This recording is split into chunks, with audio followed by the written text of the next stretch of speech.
At the age of 18, MenaRD qualified for the 2017 Capcom Cup finals. Hailing from the Dominican Republic, a lesser-known region in the world of Street Fighter, MenaRD was expected to falter in the face of the established veterans of the game that stood in his path. At the time, the only people who expected MenaRD to perform, let alone win, were his fellow countrymen and MenaRD himself.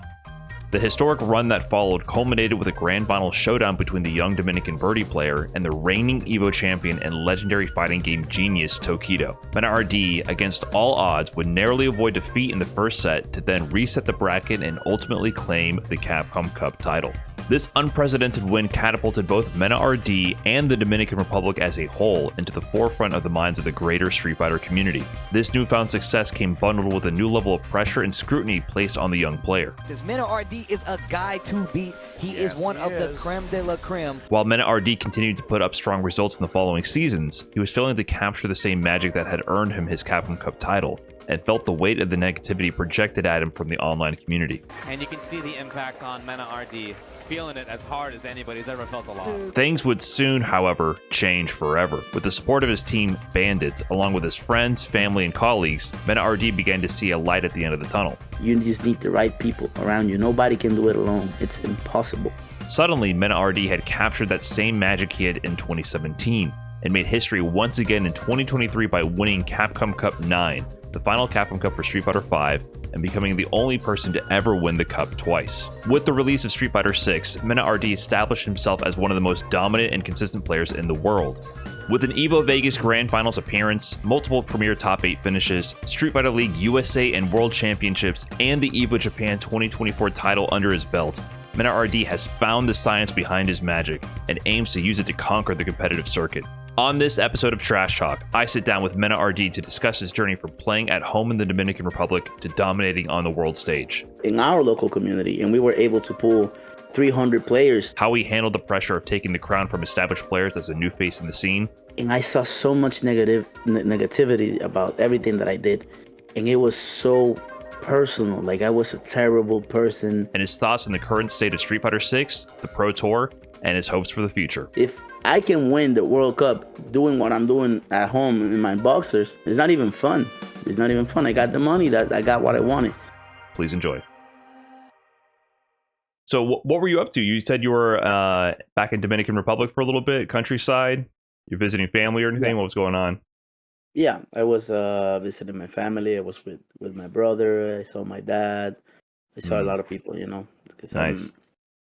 It's hard. And sometimes I go back to DR and it's just like 5 days and my whole life basically is there. So I can see like 1 or 2. But now after Blink, I decided to stay like 2-3 weeks. Nice. Okay. Because you're in Boston these days, correct? Yeah. Yeah. So when did you actually make that move? Because when I think back to it, you know, you were in the Dominican Republic for a long time during the Street Fighter V era. Then I think around 2019, 2020, suddenly you're like entering like the NLBCs and everything. And it was like, oh, like Mena's in the US. So was that around that time when you decided to make that move? So a big part of my family has always lived in the USA. And my parents moved here after the first cup, after the Capcom Cup 2017. They came here to Boston because of my brother. My brother has been here for a long time. And I've always, you know, come visiting my brother after I started traveling. Then after 2018, visited my parents. But when COVID came, I was going to be alone in the DR, basically at my house. Because you had to do the quarantine, right? Right. And I came here to do the quarantine with my family. You know, I was scared, you know, they were going to get sick. I didn't know what was going to happen, so I came here. And I stayed here because when the quarantine hit, I didn't know they were going to close the flights. They closed all the flights. You couldn't leave. So I stayed here for like a while. And then that's when I entered like online tournaments and all of that. And like, always been around, but I officially moved here at the end of 2022 in December. Okay. And do you feel like that's more just for being closer to your family, or was that like a decision for your career as a fighting game player? Like, what was the ultimate reasons for deciding to make a more permanent move? The main thing was my family. what I had in mind when I was gonna come, but I knew it was gonna have a positive impact in my career. First, the opportunities are not the same when you're living in DR and you're living here. Here, it's way easier to make money. Of course, it's way more expensive, but when you're making money, it's just a matter of organizing it and budgeting.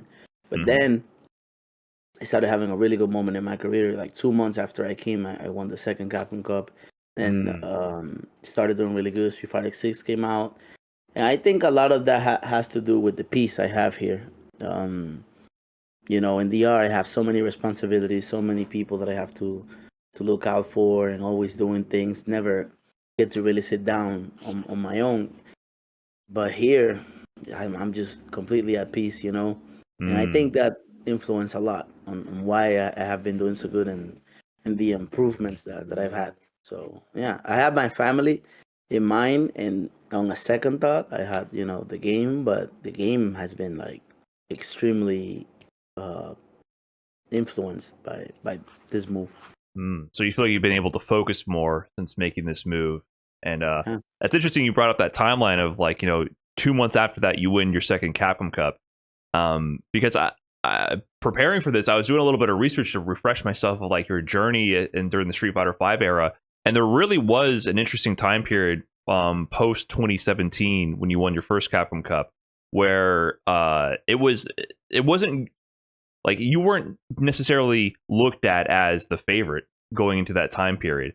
And I was trying to trace your results, because 2018 there was a dip in 2019, which I didn't even realize at the time. I went back through your results, and 2019 felt like there was no MenaRD in Capcom Cup. There was no Kaba in Capcom Cup. The DR that was the first Capcom Cup for Street Fighter V that there was no DR representation at all. I realized that because DR Ray was there in 2016, kind of setting the stage for a lot of the international audience to even know about the Dominican FGC. And then, of course, you in 2017, the Kaba joined you, and even crossover qualifying in 2018. I don't think he was able to go that year because of visa issues, but the world started to know about DR and the FGC because of these efforts. In 2019, absent. I didn't even realize that at the time. But then come 2022, suddenly it's like you skyrocketed again to being of the world-class caliber player you are, and then you win the Capcom Cup. So I didn't realize it was around that 2-month period. Do you feel like in that 2-month period before Capcom Cup, you really were able to lock in, or was there a general trend where you feel like, okay, I'm getting my footing back in the game to be? I mean, you were having strong results for a strong player, but it's not the same thing as getting first at Capcom Cup, right? There's levels. So do you feel like there was anything that happened in that time period that really elevated you, or do you think you were already making that climb back to that caliber of play beforehand? There's a lot that happened. That just what you did, as a player, you understand, but just what you did now, as someone that's having the research and looking at what happened, you only see the results, right? You see, 2019, he didn't do this good. This year, he did good. Right. That's what most people see. But around the game, around everything, there's real life happening.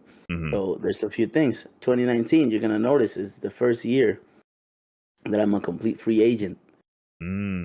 Everything was going around that at that time. I had personal life stuff, I have sponsorship stuff, everything was happening. And I remember that in 2019, I had no sponsor, and I didn't know what was happening with my life. I had so many things. I had a situation, they robbed my house. So many things happened. But during that time, I felt like I was playing so good in the game. But that was the year that I didn't travel as much. I didn't travel as much as 2018. Right. And just, I don't know. It's just a bad year, and a bad year doesn't only captures the gameplay quality, because I felt it was really good. It captures the everything, the whole year, your whole life. And it was just a bad year for me. In 2018, even when I won the cup, I wasn't the favorite. Not at all. I always was this momentum heavy player of one tournament, the best in the world. The next tournament, random. That's how I played. I was just very inconsistent, in a negative way, but in another way, just a momentum heavy player, right? And 2018, I started off really well. I remember I played Punk. I beat him in Kumite in Tennessee. Mm-hmm. That year, I also won Texas Showdown. Overall, I was playing really well too, but I went to Evo Japan, for example. It was 10 days after the patch came out, and that patch was the biggest changes they made. They added Abigail, Season 3 Abigail, Season 3 Rashid, where you couldn't jump the tornadoes. So I went to Evo Japan. I got ninth, and I beat a lot of strong players. I beat Enel, I beat Sako Benat, I beat Hot Dog, but who do I lose to? John Takeuchi with the broken Rashid, Storm Kubo with the broken Abigail. But we didn't know. We didn't know at the time, right? So that year, the patches just made me affected me a lot. And Birdie had a change. Before I used to play a lot of aggressive Birdie, a lot of poking, B trigger one, but Birdie became this character that his pokes got nerfed, the sweep got nerfed, stand heavy punch got nerfed, and he got the B trigger too. So he became a more of a slow version, more dominate the neutral, not go in. So these changes that year affected me a little bit too. But I never felt like the gameplay quality ever dipped ever since I traveled. It's not that easy. If it was just playing good in competition, there will be a lot more players having success. But there's a lot winning that's outside the game.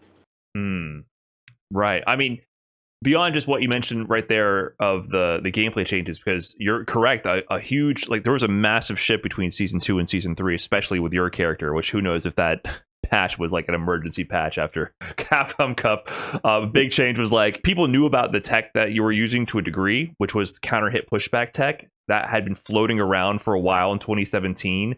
And it was one of those things that if you're a high level player, like, you're like, okay, I know about this, like, it exists, right? But I think you were the player more than any that said, oh, this is not only something that exists, this is going to be a core part of my strategy, and you are not going to know how to deal with it, because you would use, sorry, I always mix up Birdie's Bullhead and Bullhorn. I believe it was Bullhead, the armored one. Bullhorn, the one that goes up.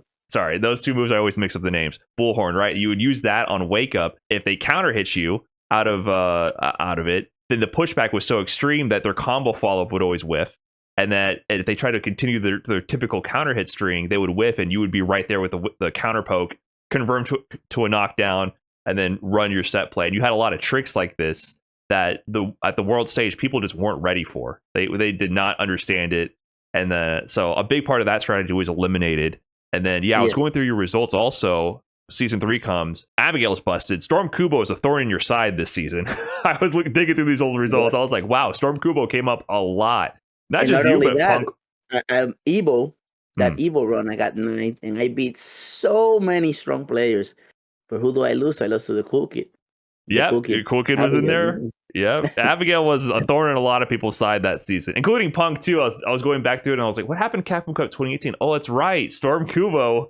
Also, Punk was about to win. Abigail problematics, like, people forget, man. Yeah, that was an interesting season. I always talk about how, like, I feel like Street Fighter V got better and better, but like 2018 definitely had like a weird time with Abigail. Like, for the most part, I feel like the game was year after year getting better and better. But 2018, yeah, that was a weird time. Yeah, the first 3 seasons were definitely a little bit. Yeah. I mean, we that's a whole other thing. Like the way the game came out was atrocious, not just gameplay wise, but the package. But yeah. I mean, just bless Street Fighter 6. But no matter what you can say about the gameplay, you cannot deny that Street Fighter 6 has done amazing in terms of actually putting out like a quality product and getting people into the scene. So during my lifetime, I think is the one that's done it the best. I do feel like it's possible for it to go mainstream for casual people to enjoy it, but with 5 and 4, it was a little bit more difficult. Yeah, I think 4 got by just because of the era. Like, it was at a time where arcadey style games could still just sell, and then 5 just completely missed the mark. Like, the game was not complete, and 6 was like, okay, we better put out like an actual complete package if we're going to charge $60-$70 for this thing. So they got their act together. But you mentioned not just the gameplay changes at that time, but your life impacting your results, and I think that's something that people don't get to see, right? That's also why I'm kind of doing this. People don't get to see the full picture of what it takes to be a champion of someone like your caliber. So I'm kind of curious if we even go all the way back. How how did this even begin? Because I mentioned before, DR Ray was the person who, from the NA perspective, really put DR on the map, right? We would see DR Ray would show up, do well with this Fei Long in some Street Fighter 4 tournaments at Evo. And, he did great in Marvel 3, even though he blew himself up with Deadpool. But even that, I think it's kind of funny how those kind of moments are actually good for you in the end. I feel like that moment got attention, even though it's goofy that he accidentally self-destructed with the Deadpool grenades. I knew about DR and DR Ray because of that moment, right? Sometimes you got to do the best with what you got. But at this time, you're like, Endgame Street Fighter 4, you're like 10 years old, right? And am I correct in the timeline? Like, you're playing Street Fighter 4 in this community in Dominican Republic, not even a teenager yet, and you're competing with these players. And I know DR Ray is the one leading the charge internationally. Were there other players of that caliber at that time, and that you were playing with in offline sessions? Like, what was going on at that time when you started playing Street Fighter 4? So for us, for the Dominicans, we always watched the international scene, right? Like, we knew about Daigo, we knew about Tokido, we watched those tournaments, but it was more like a movie. Like, we watch a baseball game, like, oh, it's just a dream. We focus more in our local community, and we were able to pull 300 players, in a tournament. We had storylines. Wow. I grew up with my heroes in the game being DRA, being Hochi. Hochi was his main rival. Okay. They had a rivalry that was like, insane. It went even to like personal levels. Like, they didn't like each other. Everybody tuned in. The 300 people just looking at. They all picked a side, Ray or Hochi. You had Crossover. You had G Roy. There's a lot of players with history. Louisman was back there too. Still played Dawson. A lot of players were there. But yeah, DRA was the first one for Street Fighter that really put us on the map. DRA went to Evo 2011, and I remember watching as a little kid, and I was crying watching it because he beat Bangif, at the time one of the best Zangief in the world. He beat Gamer V. He beat Justin. He beat Ricky. And to our eyes, he lost because he didn't know things, like lack of experience. But he was supposed to make Evo Top 8. He lost to Flash, because Flash was using the Ultra 2 with Zangief. He didn't know it grabbed airborne, like backdashes and all of that. He didn't know, so he lost to that. And the Makoto matchup, he also didn't know the matchup because even locally, he lost to the Makotos in DR. And Strider picked Makoto and beat him. So we were like, we really have the potential, to make it out. And it was all thanks to Ray. And not only that, our first world champion in gaming, his name is Omega DR. He was a Soul Calibur 5 world champion. He won the actual cup for Soul Calibur 5 in the grand finals against Keith, I think, a French player.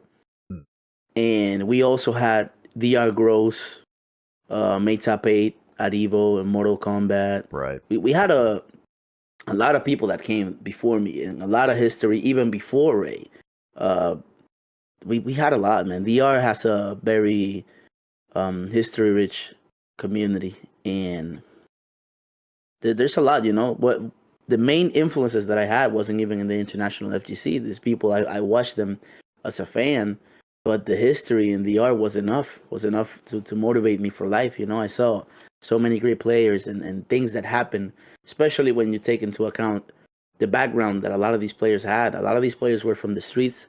A lot of these players were from a rich family. And we all just came together beautifully to compete in Street Fighter. You never saw that in the country, but you saw it through the game. And that was my exposure as a kid. I was like, bro, this is what this community does, And it was never about the money. These tournaments gave out like $100, It was all about the love for the game and being the best. So you're saying these tournaments, though, 300 plus people. This is entrance in the events in DR, like it's players. Yeah, Street Fighter 4. In Street Fighter 4, 300 players in Street Fighter 4 had the biggest community I've seen in DR. Even now that 6 has like CPT, and I'm there. Street Fighter 5. The reason like the community has grown, not the reason, the way it has grown after I won, it's outside the community. Right. Like it has way more eyes. People know about Street Fighter. People know about competitions. Like countrywide, right? But gamers like that compete, that just play for the love of the game and really put in the hours, Street Fighter 4 was number one. That's Yeah, many really people interesting to love the hear. game. 300 plus people, because that's big. Like in Street Really Fighter big. 4 era in like US, 300 people would be like an SCR almost. Like some of these tournaments are Yeah, cracking man. like thousands, like especially if you got to Evo. Evo kept growing year after year. But Man, 300 our plus national would have been a ranking had like major. 200 players.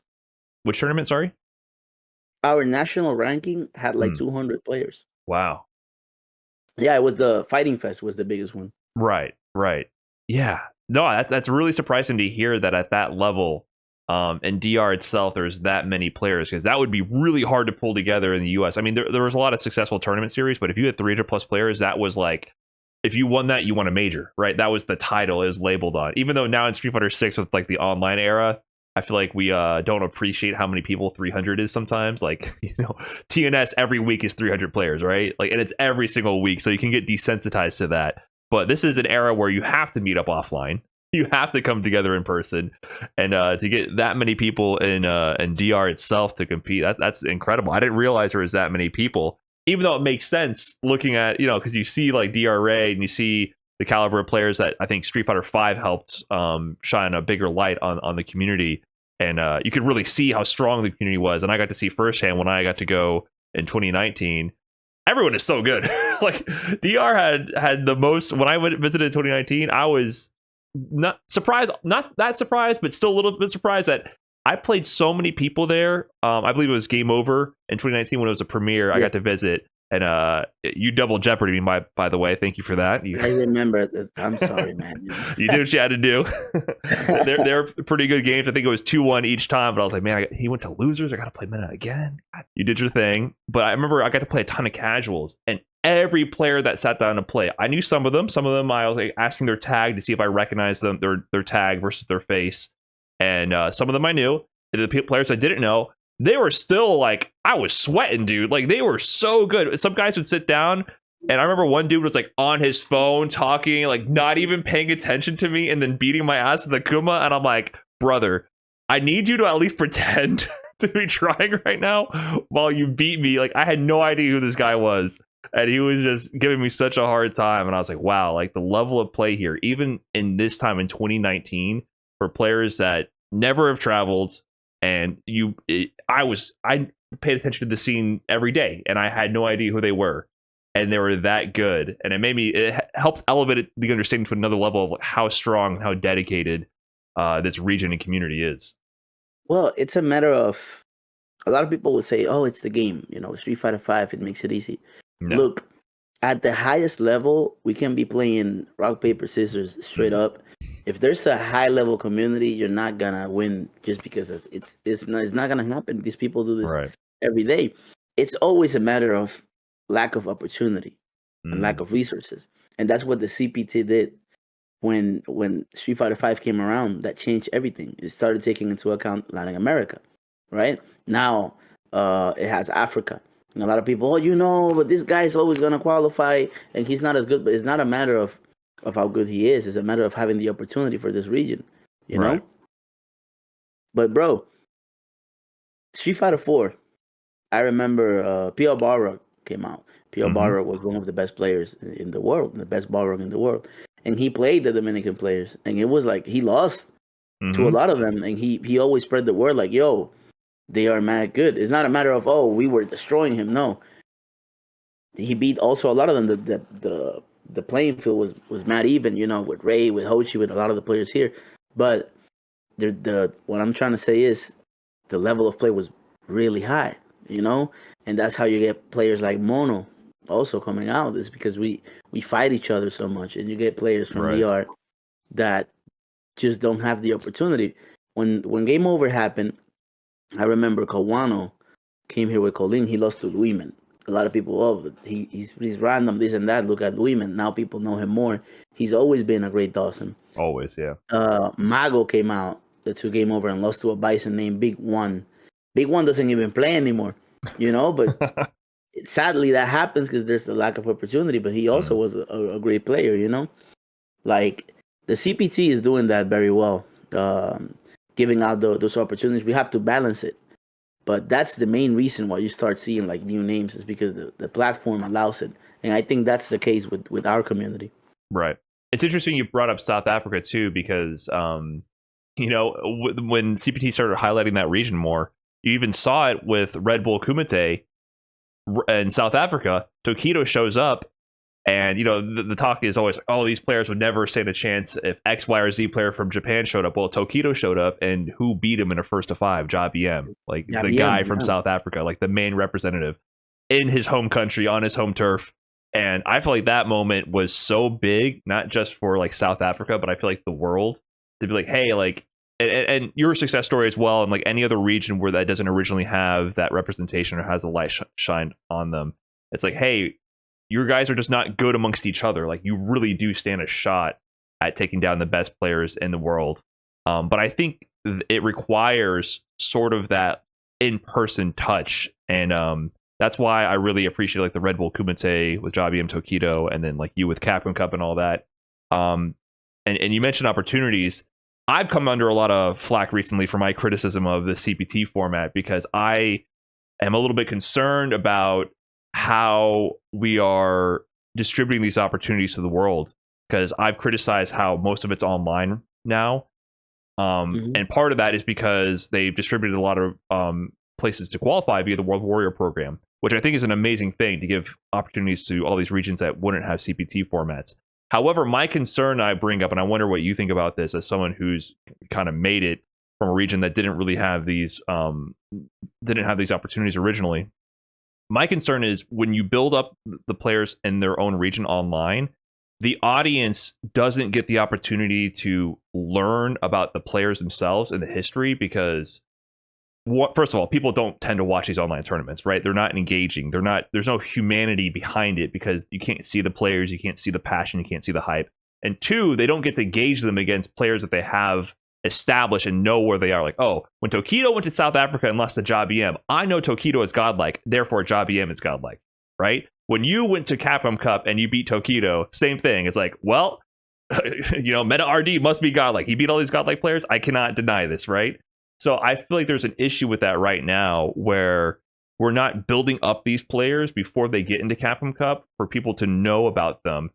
And because there's this lack of international cross-pollination against known players, it's really hard for fans outside of that region to start appreciating these players and their talents.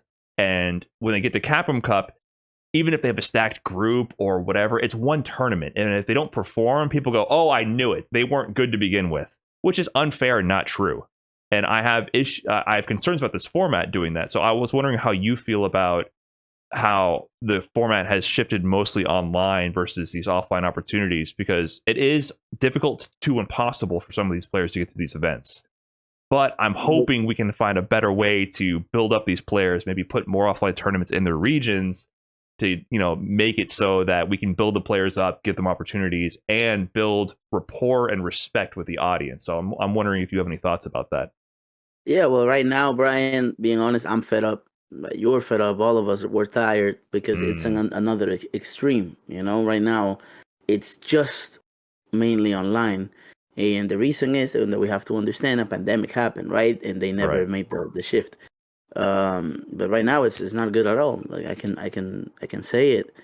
It's not the best product Capcom has put out, and I feel they know it. I feel like they know, and changes should be coming soon. I do feel like you shouldn't sacrifice a platform to create another platform that doesn't even do the same thing that the first one does. I believe the CPT before highlighted the best players in the world. The issue was that the audience was getting, you know, a little bit overwhelmed of just Japanese talent. It's just Japanese players, and you know, they don't have any storylines. They don't have someone relatable to root for, yada yada. But when you start spreading out and bringing in these regions, then that balance, that's when it comes together beautifully. Every time I remember that Capcom Cup 2015 with the one Kazunoko one, I remember I watched Keoma make top 8, and I was so proud of him. I'd never been to Brazil. I don't speak Portuguese, but I was proud because I saw Latin America there, and he was playing at the highest level. You feel me? But when you're just beating your own friends to make it to the World Cup, and then fighting your own friends there, like it happened, Kava and I, JPM and Ren, they fought in pools because it's random. Yeah. Like the product is not good, and I think that the changes definitely should be coming soon. But I feel the balance lies in they had it. They had it. You had some online events per region, right? But it's not the majority. It's just to get at least one representative and the best of that region then comes out to the World Cup. But the World Cup should be mainly filled by the best players in the world. And when you see that representative perform well there or even win it, then that's a story because you're beating the best of the best. You're not beating the best of this region that qualified beating his friends, and then this guy that qualified beating his friends, and then maybe 3 or 4 from the strong regions in the world. Like, come on, you know? And then the format is random. There's no seeding. So the best in the world might just eliminate themselves. Right. Like, come on. Like, we're going to have a situation like what happened last year. And you don't want that. You want that, but you don't want that because you can have what happened last year happen again. You have a guy from nowhere. You have a storyline like it happened with Uma. This guy won't disappear. He disappeared from the world. And it's like, bro, it's okay if you are the best player in the world and you know it. You have that love for the game. Even if you want to quit, that you've had that. I see your ad. I saw your ad yesterday. You're like, oh, I'm a streamer, and you play because you have that love for the game. I feel like you had someone that's good at the game that put in the time, but did it for a profession. But right, he didn't have that love for the game. He won. I'm out. I'm out because you don't have the filter. You don't have the difficulty in the World Cup for someone like that to not win. And it's not a disrespect to Uma. He played like the best, and I said it, the best Euro in the world. But I feel like if it was a little bit more challenging, maybe he will have stayed because he will love the game. He will be like, bro, I can't leave. You know, I have challenges to make. I gotta win. But then he went to the cup. What he was doing online, it worked in Capcom Cup. He got a milli. He was like, I'm not doing this again. You know, like this is not, it's not enjoyable. So I don't know. I feel like that shouldn't happen. That shouldn't happen. And it's not on Uma. It's on the way the tour works. If I can win the World Cup doing what I'm doing at home in my boxers, you know, it's not even fun. It's not even fun. I got the money, that I got what I wanted. But when you have a real World Cup where you have to devote your life to even get the chance to win, or you just have to be, you know, insane to beat all the best players in the world, then that's different. And I feel like that's was lacking. And nobody says it out loud, but as players, we all know it. You know, as players, we all know it. Everybody around it knows it, and the product just has to change. Wow. That's how I feel. Yeah, because the path Uma took to get there, right? He qualified, I forget if it was the regional finals. I think it was his regional finals for his CPT online region. And yeah, it part was of a doing blend. that was Chris Wong, too. Like the people he beat were the same people he beat to qualify again.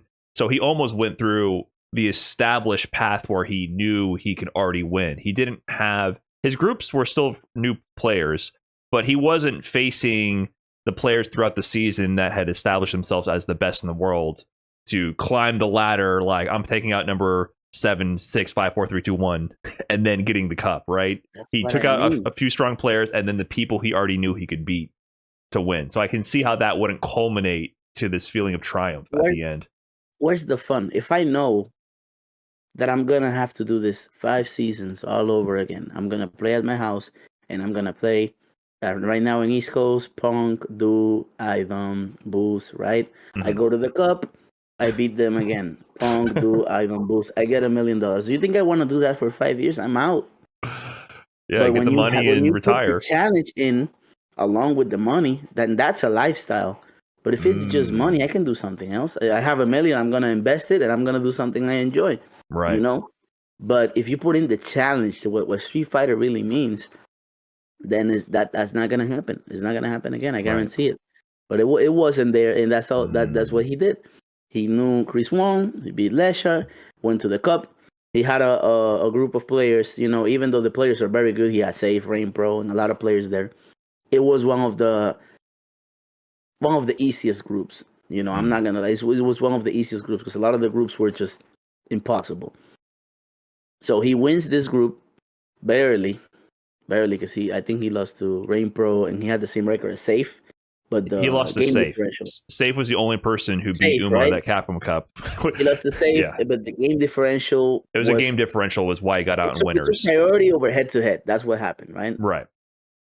Then he makes it out, and he plays Kusanagi, beats Kusanagi, and then his friends, semifinals, winners finals, grand finals, and that's it.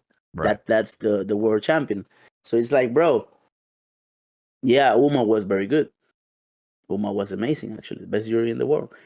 But I didn't feel like I saw the world championship. I saw Uma playing in his region again. Yeah.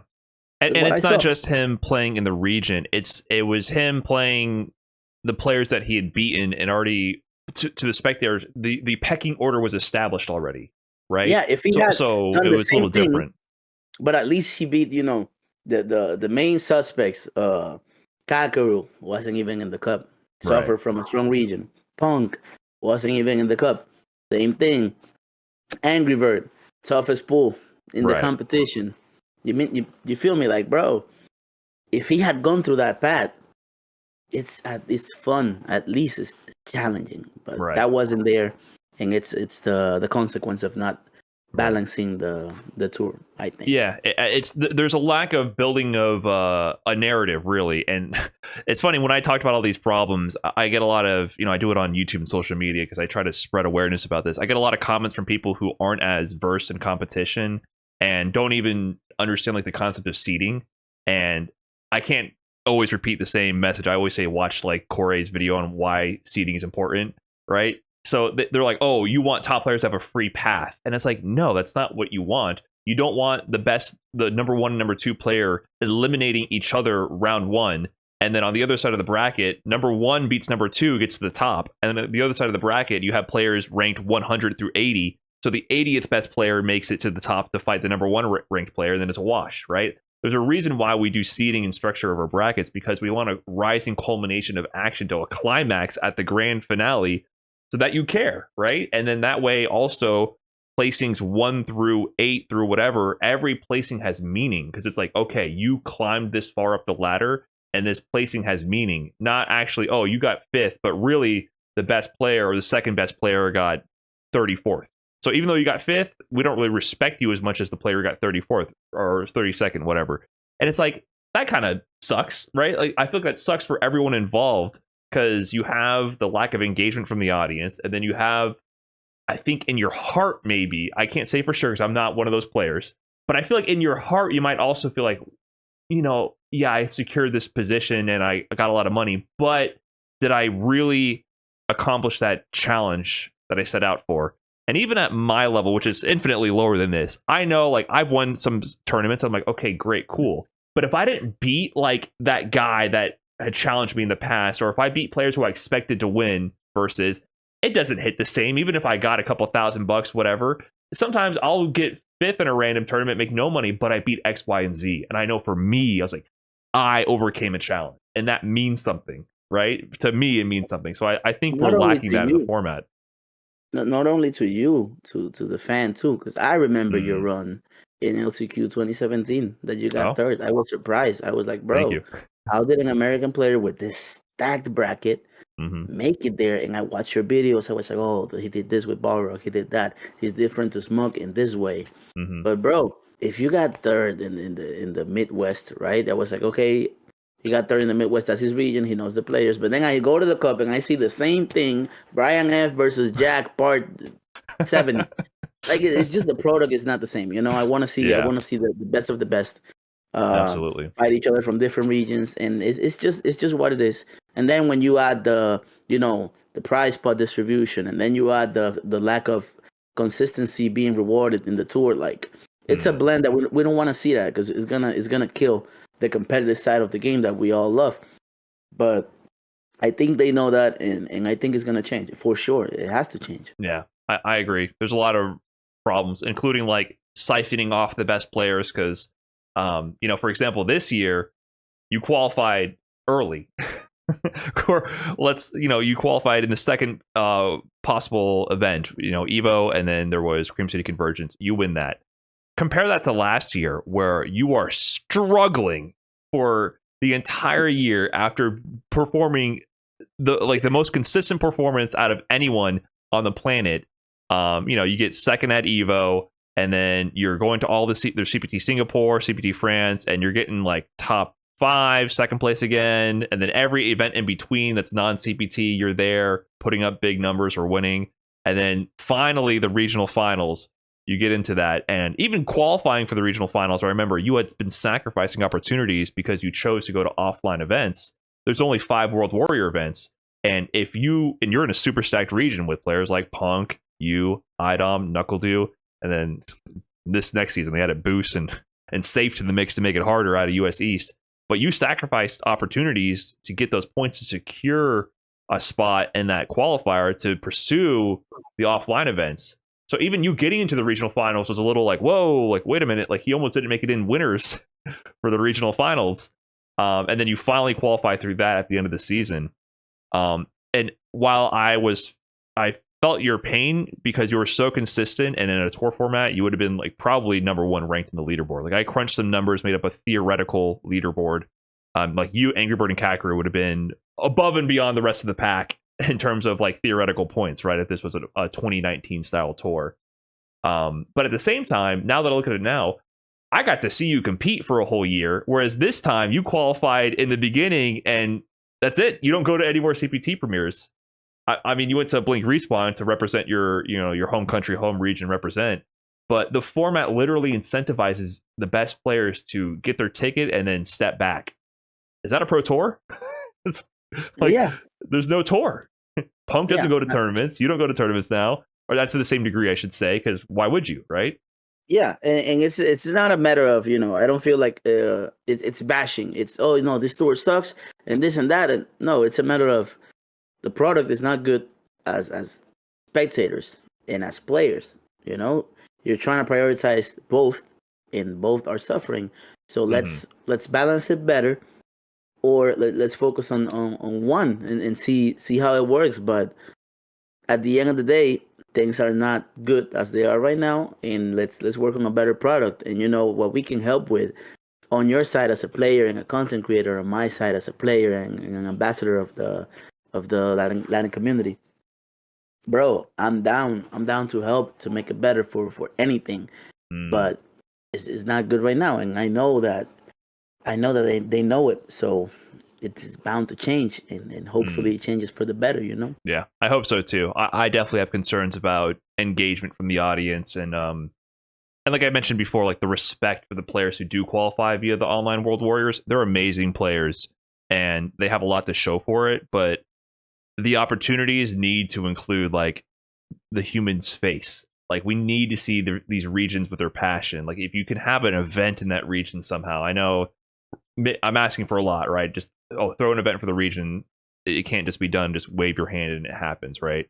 But I hope we are able to build towards these things at some point so that we can see these players in person more. Like seeing Crime at Blink Respawn was amazing, and Blaz at Blink Respawn was amazing.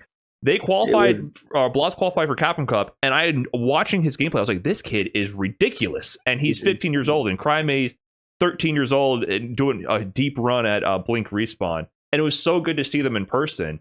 But without that, most of the Street Fighter community would not even know they existed. Like, I try to do my part, like covering some videos on them, like putting the message out there. Yeah, just because I'm like, there's so much talent here, but nobody knows. And it's just not being shown to the world. So yeah, I'm hoping the better balance is struck soon. But I did want to actually go back to something you mentioned earlier about Uma and the way he qualified, about how you felt like he wasn't challenged enough to have that imprinted in him to be like, this is my lifestyle. For you though, your qualification into Capcom Cup in 2017 and the way you won, and then your journey after, I think you live that difference because you never gave up. Like you kept pursuing tournament after tournament, and your qualification, it wasn't guaranteed, right? If I look down at I had to dig up the archive here. You were ranked like what 25th in the world, I believe, something 26. like that. 26th. Yeah. So like that's at the cutoff almost. Like you barely qualified on the lower fourth, really, of players who qualified for Capcom Cup, and you had done a full season. So what was that season like? Like this is the first time you're traveling heavily to all these events, pursuing this. What was it So like to go through that and to barely make it in at the end? that season was very. I didn't actually travel too much because I only had the visa for USA. So I didn't go to any Europe event. I didn't go to any Asia event. If it was an event in Canada, I didn't go. Latin America, I only went to one because of a matter of resources and the documents. So I remember I went to final round because I won it in an online tournament from Panda. Panda did a tournament called PG Key, right? So if you won it, they send you to final round. And in that tournament, I was able to. I met Marn, and I caused a good impression. Then through some players, Justin, to recommendations, I got my first sponsorship with Rice. And then from there, I went to Combo Breaker. I got top 16.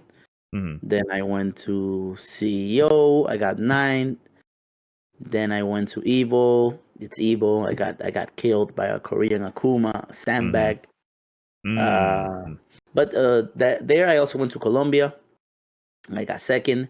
I won Game Over. I think it was a ranking event. I won Game Over. Then I remember I went to Brooklyn Beatdown and I got top 8. Right. And then I went to Soco Regionals and I got top 8. So, and maybe I'm forgetting some events too, but I got points all around, but I didn't travel as much. I went to like 5 events internationally, and it was enough with the online to secure the 26. And I think 26 is a lucky number. I think Item was 26 too. You should check that. Ooh, when he won. Interesting. Yeah, you should check that. 26 or maybe I'm not sure. Maybe 27. But yeah, I made it to the cup, and I remember I saw my pad in Capcom Cup, and I had Furo round 1, and I was like, well, that's it. The most consistent man in Street Fighter at that time. I was like, that's it. I sucked against Mika. He had my number. I was like, that's it. But unfortunately, but luckily for me, Knuckle dropped out because of personal reasons, and the bracket changed. He was seated very high, so the bracket changed, and then I didn't have Furo anymore. I had Jian, so I was like, okay, this one is more doable. And then everything happened. But at that moment, even when I made it to the cup, when I went there, even if my level wasn't as high, let's say, I believed I was the best. All I had in my head was I don't have the same opportunities as these guys. I'm not getting paid. I've never been to Japan. I'm better than them. You know, that's what I had in my head. I wasn't thinking about, I'm 26 in the leaderboard, because I had my situation in my head and I know where I come from. So it's like, bro, if I had the chances they have. But yeah, that's what I had in my mind. I wasn't thinking about the leaderboard or the opportunities, and that's a big reason of why I won. And another reason why I had that mentality is my circle, the people they had around me. They were all telling me the same thing, bro. You're the best. These people are not ready. They don't know Birdie. They don't know you, and that's what happened. But the experience was never of. I went through this and I made it to 26, and I went with that mentality. I was thinking I was number 1, Interesting. That's a lot of confidence to have. Like, I really admire that that confidence because, yeah, I mean, you went through a whole season like that, and I was analyzing your results, and you were ramping up because you mentioned the top 8s you cracked, and I feel like that's when your presence was really growing, especially SCR, that top 8. And I think that's also when like the Street Fighter V era of like Dominican gameplay was known because it was like, oh, the buzz was, oh, the Dominican guys are here. they're beating ass in bracket, and they're money matching everybody, and they're beating everybody. Like even there was even the buzz around it. That was 2016. Oh, 2016. Okay, I was wondering if I mixed up so those when we dates. traveled, that was my first tournament ever. That was the first time I ever left my country. 2016 And SCR. even when we traveled and we didn't do as good, we always did something. So SCR 2016, I remember I went, I didn't do hot. I got 33rd, I think, but I beat Ricky. As soon as I went, I sent Ricky to losers. Then NEC was the second tournament we ever went to. I was there, yeah. In NEC, I got second to Punk. I beat a lot of people. I beat Justin, Knuckle Dude. I beat Dominion. I beat a lot of people. K-Brad. Then, final round, I went. I didn't do as hot. Again, I got like 25th, but I beat Kazunoko. Like every single tournament I went to as a newcomer, even if I didn't do hot, I beat a lot of people. CEO, I got 9th, but that was the CEO. I beat Daigo, and that everything happened, with the teabag and all of that. And I also beat a lot of people there too. I think I beat Pierre Barrug, I beat Christy. So yeah, even because the tour was different, getting 9th and 13th now, it's whatever. But if you're getting 9th at CEO, when the tour is just really the tour, you have to beat a lot of people to get 9th. Yep. The top 8 was very big, Yeah, I don't think people who have only paid attention to the tour for Street Fighter 6 understand the caliber of play that was going on at every single event, even in North America. Because I mean, maybe you look at like a Cream City that you won, and I don't want to disparage your win, but the level of international play there, it was different, right? Non-existent. It was the European duo, the duo of Problem X and Ending Walker. And then you had Uncle Daigo. Daigo doing his job. He's like, man, no one is going to these tournaments. Like he's going there to keep it alive. Yeah. Yeah, but he's going to support, right. That's not the best Akuma in Japan. That's not the best player in Japan. It's just Daigo, a great player. Right. And then the two of the best in Europe. Yeah, but that's it. Right. And then the same people that play Can TNS, Opener and TNS. So it's like, yeah, it's a tough tournament. Kevin right now, one of the best in the world. A lot of great players, Nephew, but it's not the same. It's not the same. Not the same. Because in a peak tour event, 2017 to 2019, you would have all those players plus at least 15 other Japanese players, a couple Korean players, maybe, a couple Chinese players as well. I mean, Punk, not skip it. Yes, every single event, and I think it's hard to describe how consistent this was. Every couple of weeks, you would have all these international players coming to all these major events. Most of them, of course, in North America, a lot in Europe as well, and they were going everywhere. I saw Itabashi Zangief more than my own mother back then. You know what I mean? Like this random dude from Japan, I would see him every other week at every tournament, and I'm like, dude, this guy's on a plane constantly coming to America to compete, and him and a mix of like other Japanese players were consistently showing up. So if you crack top 32, you beat a world-class player, most likely on your way, unless the bracket gods like shined upon you that day. You probably beat a world-class player to get there. It's not the same. The tour was so crazy. I saw Dark Yiwa in my hood in Dominican Republic with a bottle of Johnny Walker, and he was in my hood. And then I went to Bogota, Colombia, and there was Dark Yiwa in my hotel, chilling in the lobby. We were talking Spanish to him. And then I went to Japan, and I went to Momochi Dojo Sky. There was Dark Yiwa too. I was like, bro, yo, this guy, I see him everywhere. You feel me? Doom Snake saw him everywhere. Like a lot of friendship came out because we just saw each other everywhere in the world. But now it's not like that. No, it's not the same. Yeah, it was kind of funny. It was like another day in the office. Like I would see some people so often, and I'd be like, wait, these people aren't like my neighbors. like they live nowhere near to me. Like Doomsnake, I would see all the time too. Me and him would be money matching all the time. And then Dark Jiwa, he was like the Where's Waldo, the FGC, because like he would be at every event I went to. But then I would randomly check Twitter, and he'd be somewhere in the Middle East, somewhere in Dominican Republic, somewhere in Japan. Like I'm like, where is this guy not at? It's crazy. So people really traveled for the love of the game back then, and not all of them qualified. Like Doomsnake, he didn't qualify via the points. Itabashi Zangief, he had a couple. 2018, he made it to grand finals, but he missed out, I think, on both Capcom Cups, 2017 and 2019. No, 17 he made it because I beat him in top 8. He got oh, that's fifth. right. So But 2019, sorry, is the one he didn't make it. He definitely missed it. Yeah, but he was at every tournament. So a big critique people have, it's like the Capcom pay to win tour back then, and I can't deny there's an element of truth to that. You had to have the funds to make it in, but it wasn't a guarantee. Like, you still had to just beat the best players, and the best players had the funds to go because at this time the esports bubble was so huge that a lot of them were sponsored to go. So the level of play was just absurd at every single offline event. Yeah, you just can't compare it now. Yeah. So hopefully we can find a balance of that soon, because that was a really great time to be a spectator. I feel like even I'm excited people just thinking about it. If it ever comes back, I feel like a lot of us will just our life will be better, just more fun and seeing more people, having more experiences. Even us, like we never sat down and like, oh, let's go out and talk every day like tight friends, but I saw you everywhere. Oh yeah. And you had to exchange words, and maybe we had to play each other. I remember, I don't know if it's Combo Breaker or when, but I remember we sat down, Kava and I, and played you for a lot of sets, and we helped each other in the game. And I was like, bro, I just have memories of you in us like doing something or playing or talking. You went to the R just because we had to see each other. But now, what's the memory? Like just right. This. Yeah, pretty much.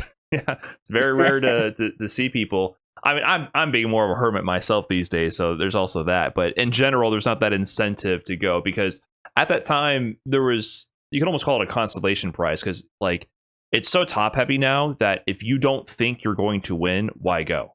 Right? Like that's why would you even go? And I think that's the winner take all mentality. Like, people like to romanticize that because it makes for a great story. Like, even like you embody that kind of confidence, right? Like, objectively, you were the underdog in Capcom Cup 2017, but because you had this belief in yourself and the people around you hyping yourself up, you overcame great odds, and that's an amazing story.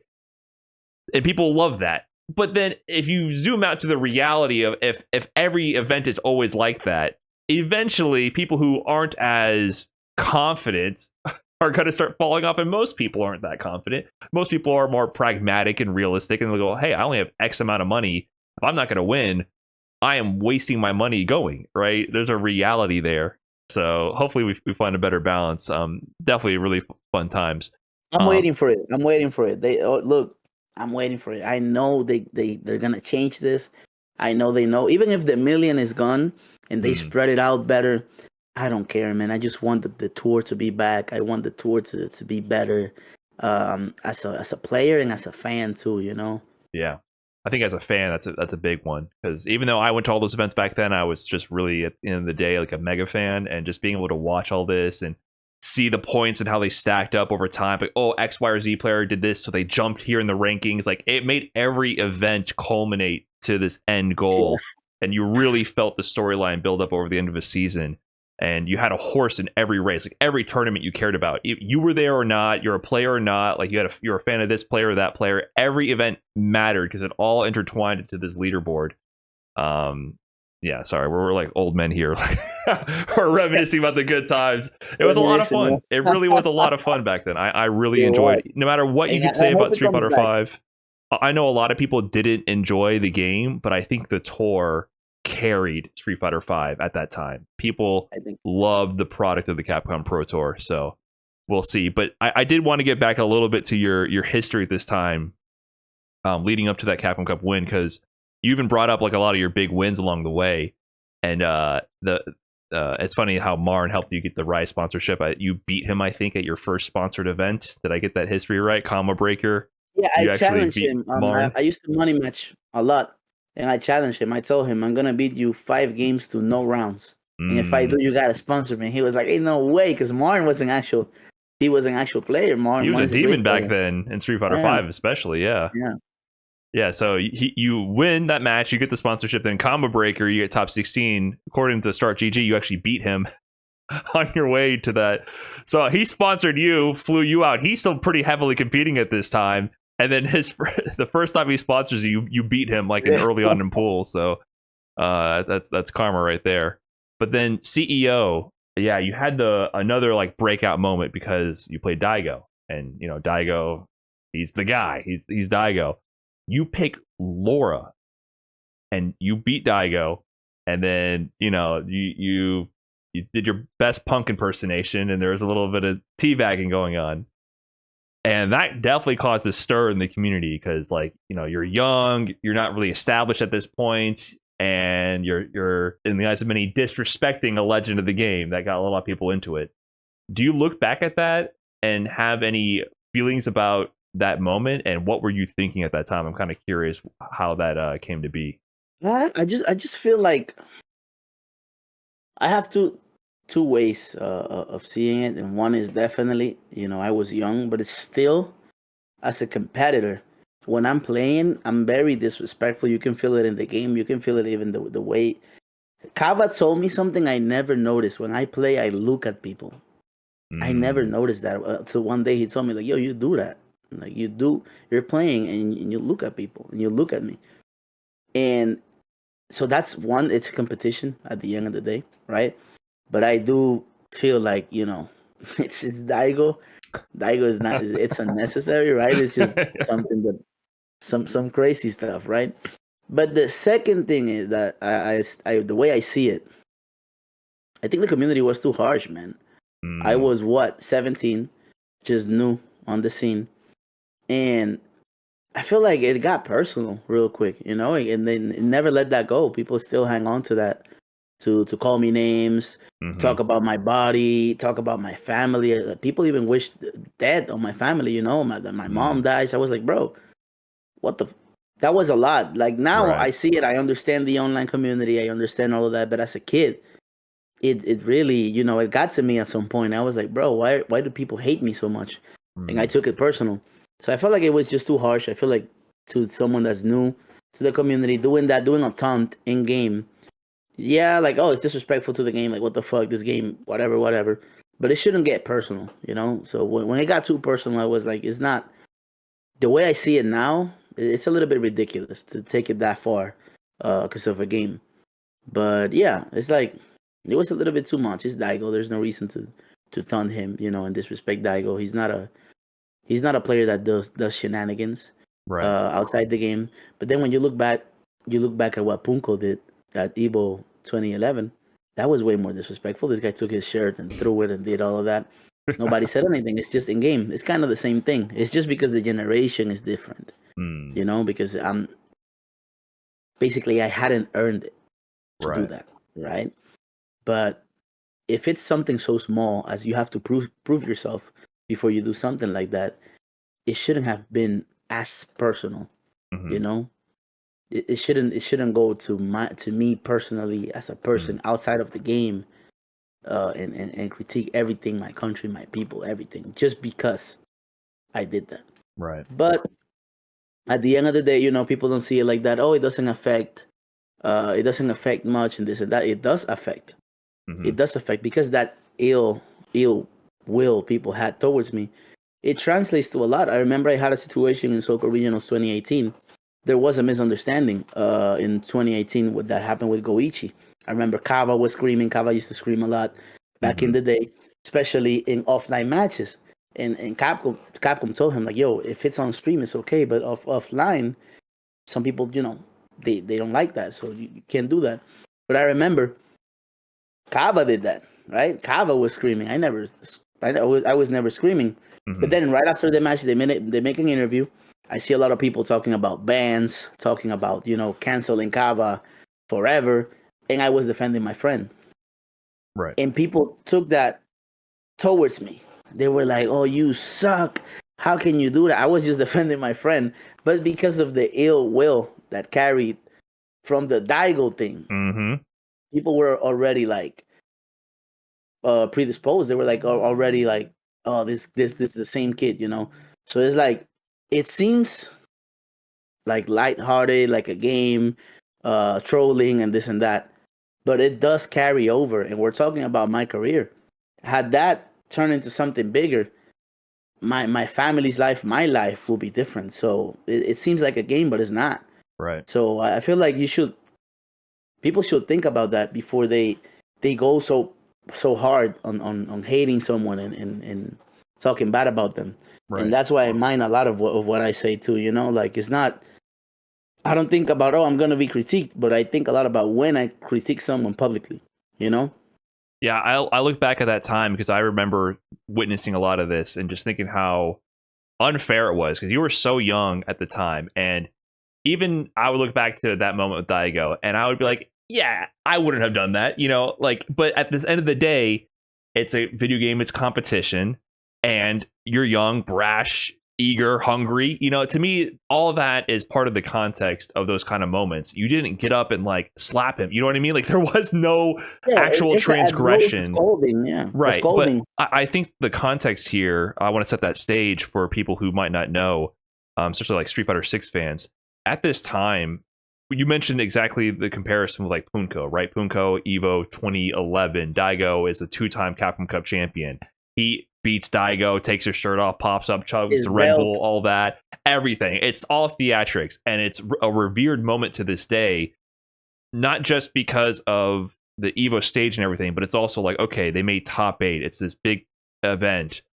Daigo's the champion. Punko's an established player taking down the champion at this time. And it's the game where we all trust the results. That's a big part of it.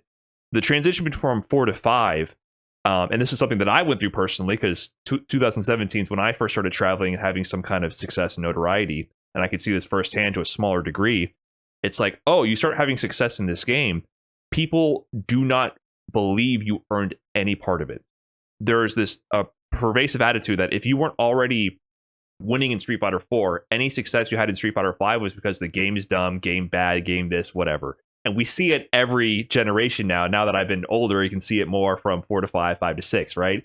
There's always these attitudes of like, oh, you don't deserve your success, or your success is only attributed to the fact that the game is bad and easy and your wins don't count. This was huge at this time in Street Fighter 5.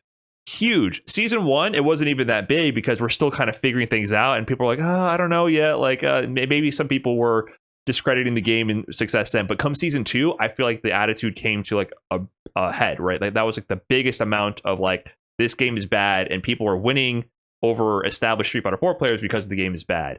Then you come out and you're young from a less established region in the eyes of the Street Fighter community. You teabag Daigo. I feel like it was just a recipe for disaster. And then people were just going so hard online and just saying vile things. It wasn't just you and your actions there. It was the attitude of the game, the community. It was just people not dealing with change. You know, it's like those attitudes about times changing, their idol losing, all of that was being projected onto you very unfairly. And I remember seeing that being like, what the hell? Like, people are losing their minds over this. And yeah, people are saying vile things. You're not, I want to back you up on that. I seen it firsthand. And then come your Capcom Cup victory, it was that times like 100. I remember I saw you win live in person. Beautiful moment. The biggest stage I've ever seen for Street Fighter. I mean, the scale of it all. I think you won the best Capcom Cup ever, 2017. That is by far my favorite. Just because the way the tour worked out, the way the stage was in the end, your community there, all supporting you. And I mean, I was right there in that section, right behind the Dominican players. It was like Mia, Strider, and Renzo right there. We're sitting there watching, right behind the community guys, your community. They ran up there on stage. Well, I got like a front and center view of it all. And it's just like a special moment to anyone in the audience and anyone watching. And I was like, wow, like Street Fighter is amazing. You know, like watching that was my first tour that I participated in. I was like, this is something I want to be a part of for life, right? And then I remember after that, you know, going back home, being more online, seeing what people were talking about online at the time, and just seeing like negativity everywhere. And I just thought, like, what the hell? This is a moment to celebrate. Like, a kid from the DR just had a life-changing experience and raised his community up, and people take negativity away from that. And I always wondered, like, how are you able to process that, handle that? Because that's so much to go through. You got a bit of that with the Daigo moment, then come Capcom Cup, and it's escalated. How are you able to handle that success, that fame, and that criticism all at the same time? What was that like for you? Look, Brian, at the end of the day, look, my voice is cracking a little bit. It's hard for me not to cry right now. It was tough, man. It was tough. I come from a bubble, you know, from when you're poor, and you have to come out from where I came out. Your family puts you in this bubble, so you don't see the reality of where you are. And my family, they raised me so well. My parents, everybody put it a little bit of effort to make me who I am today as a person. And when I came out of that bubble and I saw the world for what it was, I was like so happy to see all the good people, everything that was out, and then things changed because of something I did in a game, and I saw so much negativity about everything that I did, and it was so personal. Like I was a terrible person, and bro, it was so unfair, man. You know, at the end of the day, I do admit it was like disrespectful because I'm now a player and I see the scale of things. And in the game is disrespectful, but it should have never went that far, especially after I won. Um, yeah, man, I had some of the roughest after I won the Capcom Cup. I had some of the roughest moments in my life. I had depression and I wanted to, yeah, it was awful at the end of the day, and I feel like it's a bad side of the community that comes out mainly online. Offline, I've never really had like experiences so bad. But people do gotta be a little bit human, and have a little bit of empathy. You were talking to a 17 years old kid, and then an 18-year-old kid that didn't even know what he did. I won Capcom Cup, I didn't even know what I did. Um, so people had to be a little bit more empathetic, and my family didn't know what was happening. My mom did it. She thought something was wrong. Like why was I so sad and depressed when my life changed? But it's the effect the community had, and when someone trusts the community and that happens, then I made the mistake of of trusting that side of the community, the online side, and everything went wrong.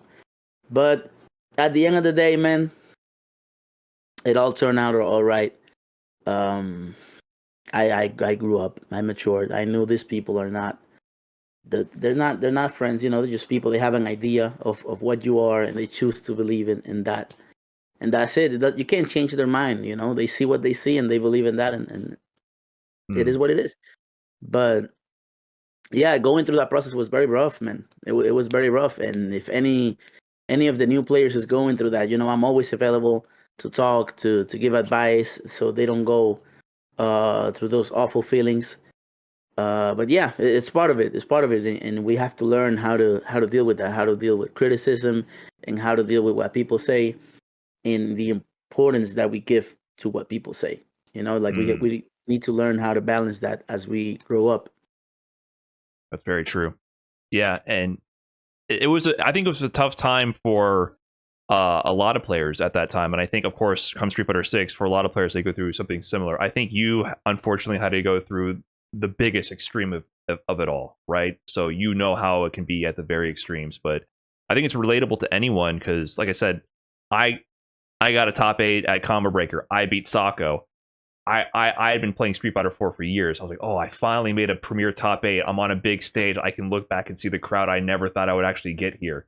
And then I go online and I read the comments, and it's no one like celebrating it with you. It's like, who is this random scrubby Balrog beating the Japanese god? This game sucks, right? And I'm like, I was one of you. You know what I mean? Like, it made me, it was an instant reality check. I was like, oh, like, this is a, crabs in a bucket mentality. And as soon as you start winning, it's not going to be all sunshine and rainbows. Like, people are not going to, you have to be around long enough and consistent enough for then the haters to become the fans that they really are deep down inside. Like, you have to Well, be, Brian, you have to have that longevity. let me stop you right there, because it actually it doesn't stop.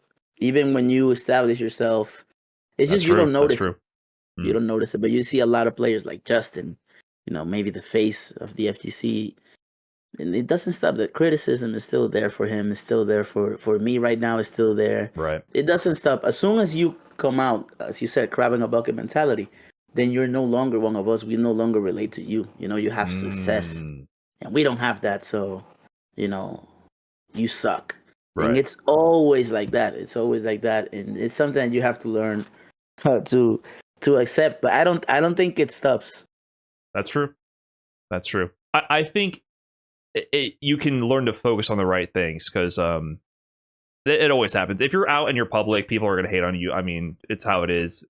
Content creation, actual competitive success, like, and you deal with it all the time, and social media enables that. So learning to process that, I think, is super important. I can just, I didn't know personally how you felt about that, but from the outside looking in, I had to have imagined like this was a tough time, because just it was really gross to see, even for me, just on Twitter, browsing after Capcom Cup, after feeling so elevated by that moment and so inspired myself to come back, even as a third party. I was like, what is going on with this community's reaction right now? Why are people not looking at this like a beautiful moment and something to inspire them in their own journey? And I even, for this episode, I went back to, I was like, was I imagining that? I went back and I started like Googling around and searching through Twitter and stuff, and Reddit, which is the worst place to go. And I was like, what was the buzz around this time? And I remember I stumbled upon a Reddit thread, and there were so many people in that Reddit thread saying how, oh, MenaRD, fluke, MenaRD, never going to win a tournament again. One person said, he was never anyone important to be washed up. Got lucky that nobody knew the matchup at Capcom Cup, and now he will tank like everyone with a brain predicted. Like these were, that's a quote from like the day after, or a couple days after you winning Capcom Cup. And this was like upvoted. Like people were supporting this kind of talk. And and that's why I bring up, like, your relative struggle then from 2018 to 2019, because you definitely had some big moments, but the meta changed. Like they pulled the rug under your feet with Birdie. It's your first time going through like a major patch where like potentially you were a target directly. Who knows, right? But like you might have inspired changes to the meta where the balance patch came, and now you got your first championship. But beyond that, now you have to learn how to get your second, which I feel like that's always a different challenge. Like even me, like learning Street Fighter 4 was challenging. I got good. But then learning Street Fighter 5 and having to start over, that was way harder for me. So I can imagine for you at that time, 2017 to 2018, the game has completely changed. And now you have the pressure. Did you feel that pressure to like prove yourself to the community at that time, to that you could keep up that level of results? Like, was that impacting you at all? The main thing is that I want to talk about is, yes, the pressure is there, right? The pressure is always going to be there, but it's the way you see the pressure. At first, it was eating me. I was like, man, I have to prove like I'm the best every day, and I'm no longer the underdog. I had these people; they have a target on my back, and I have to show them. That's not a reliable way of seeing things. And the main change you're gonna see is I had this underdog mentality, and I had people hyping me up and making me ready to win. So I won the Capcom Cup. But then when I was up there, I wasn't prepared to stay there. So 2018, 2019, you see that downward trend. It's like, oh yeah, he's still a great player, but it's not the world champion anymore. Right. But why does it stop at 2019? Why only 2 years? Why suddenly it starts creeping back up again and again and again and again and again? 2019 at the end is the year I signed with Bandits. When you have the right team around you, that's it, man. You just need the right people around you. Nobody can do it alone. It's impossible. That's when you see that criticism that all the people were talking, it was eating me. I was dealing with it alone, and that's what makes the world beautiful. You shouldn't go through it alone. Life is not meant for you to go through it alone. 2019, I met this people, this team. Bro, completely changed my life. Completely changed my life. Everything happened. A pandemic happened. My mom almost died. Luiman almost died. A lot of people don't know this. Luiman almost died because of COVID. He was in a coma. And this guy, bro, my team was always there for all I needed in my personal life, in the game, online, with Street Fighter 5. It was killing me. I didn't want to play. They were there. I qualified 3 times through online because they put a therapist with me. They were coaching me. They were calling me every day, seeing if everything was all right. Pressure is something that you earn because you're expecting to win. If you didn't think you were going to win, you don't have any pressure. but you are expecting to win. You earn the pressure. When you feel pressure, you should feel happy. You're like, bro, I got good enough that I'm expecting good results. Mm. But I didn't see it like that when I was young because I didn't have the right team with me. And I remember when I was in 2019 a free agent, I didn't even know what I was doing. By myself. People didn't know how to relate like a world championship. Like, what do you mean? I didn't look for the right people, but God sent this team to me, and everything changed, man. Everything changed. And as you see, as soon as I signed with Bandits, um, October 2019, everything goes up from there. Everything. Street Fighter 5, Street Fighter 6, in who I am today.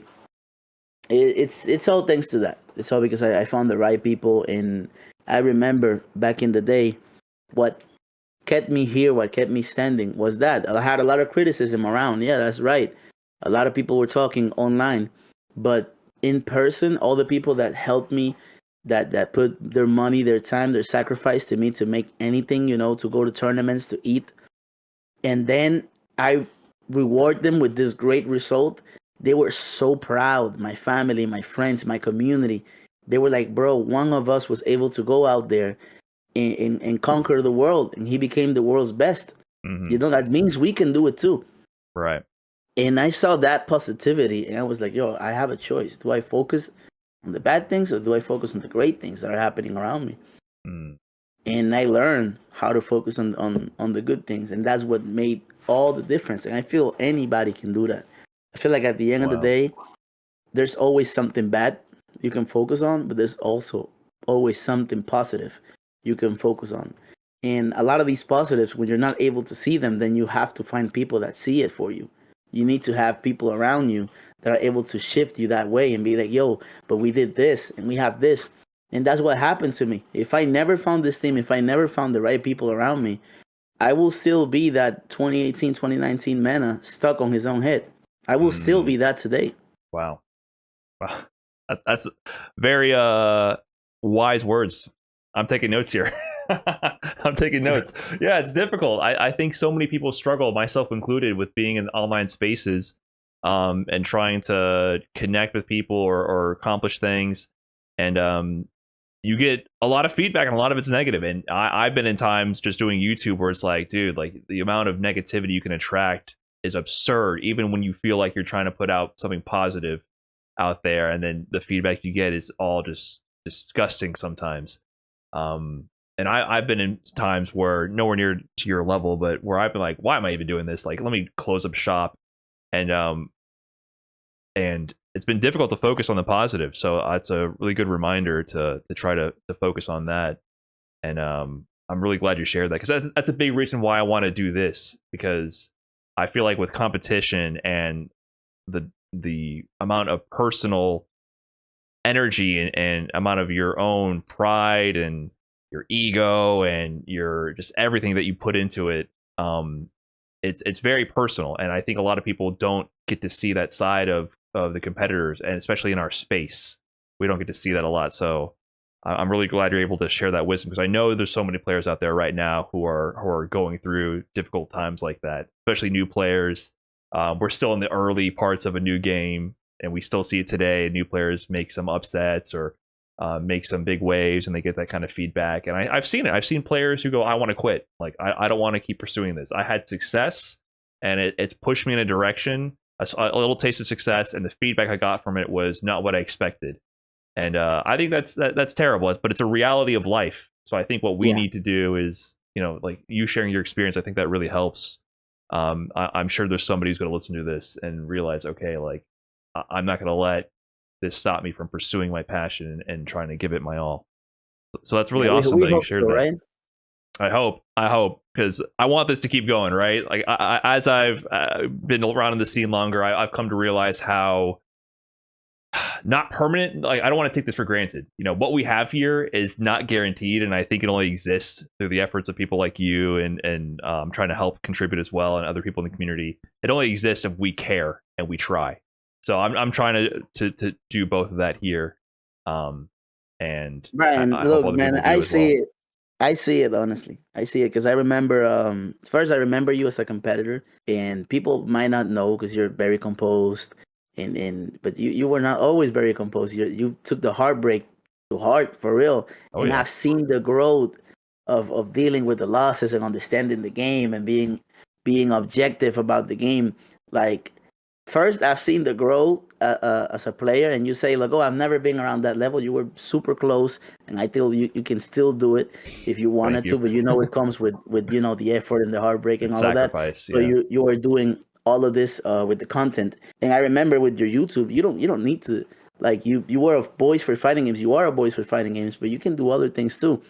And as soon as you saw the tour and you saw everything like the content not going the way we would like it to go, you started making the content. Now you're making videos about the War Warriors. You're Hmm. making videos about the community. Now you're doing this, like interviews with the top players and the people in the community. So it's like, bro, at least I see the effort and that you care. And you're like, bro, Thank wait, you. we gotta keep this.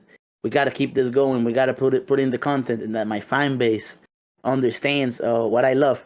So Right. it's beautiful to see, man. And just wanted to say, I do see it, and I feel like a lot of people see how much you care about the fighting games overall. Thank you. I'm glad you can see that.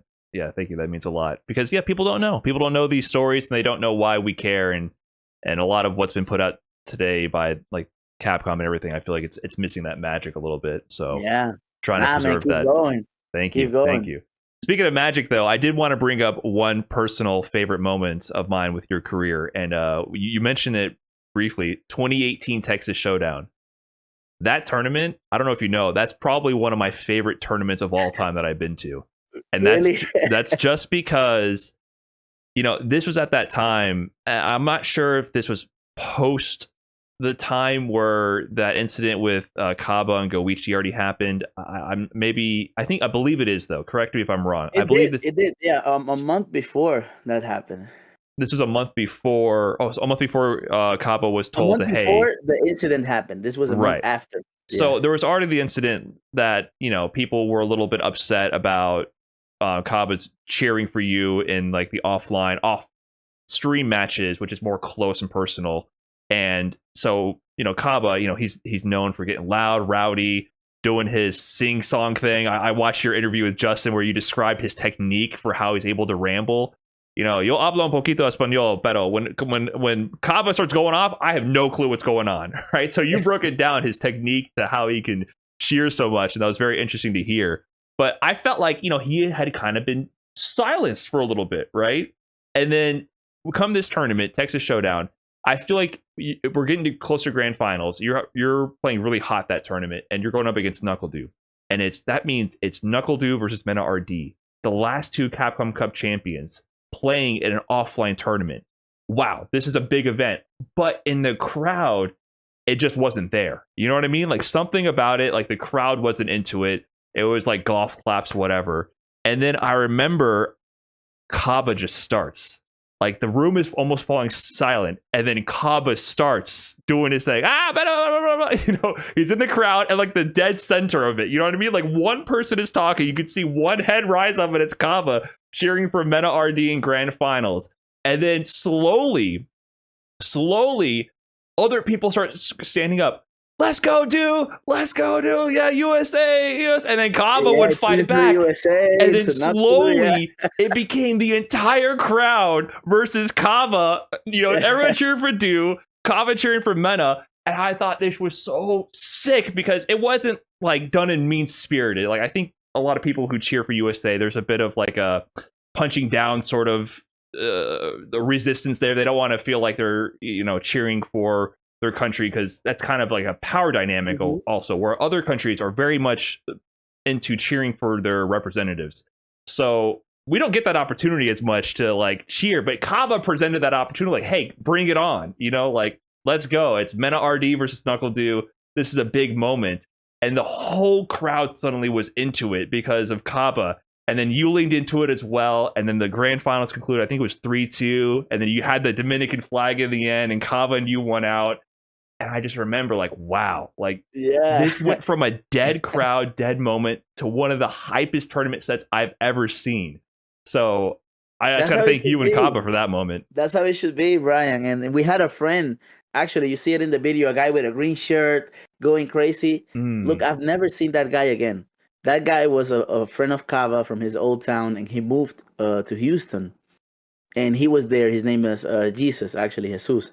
Bro, and that guy, his first experience with his family there, his wife, his son, was that tournament. Wow. And Kava was like going crazy, supporting. He was going crazy, and then the crowd turns into this, USA versus the outsiders, and they were going crazy like with this passion. And I remember like that experience was so good for him and his family. When I had to leave, his son was crying. His son was crying, bawling his eyes out, because they were like, so they loved it so much. And I feel like that's what we should do. That's what we should embrace. I don't care if the entire USA cheers against me. I don't care if the entire USA cheers for me, because I now live here. Or I go to Japan and everybody cheers against me. I remember they were screaming, Cho-san, for Kakeru. I was like, bro, that's the competition. That's what makes this hype. Everybody chooses a team and you go against that. I can't take it personally. I can't come here and they start a USA chant. I'm like, oh, it's because I'm a foreigner.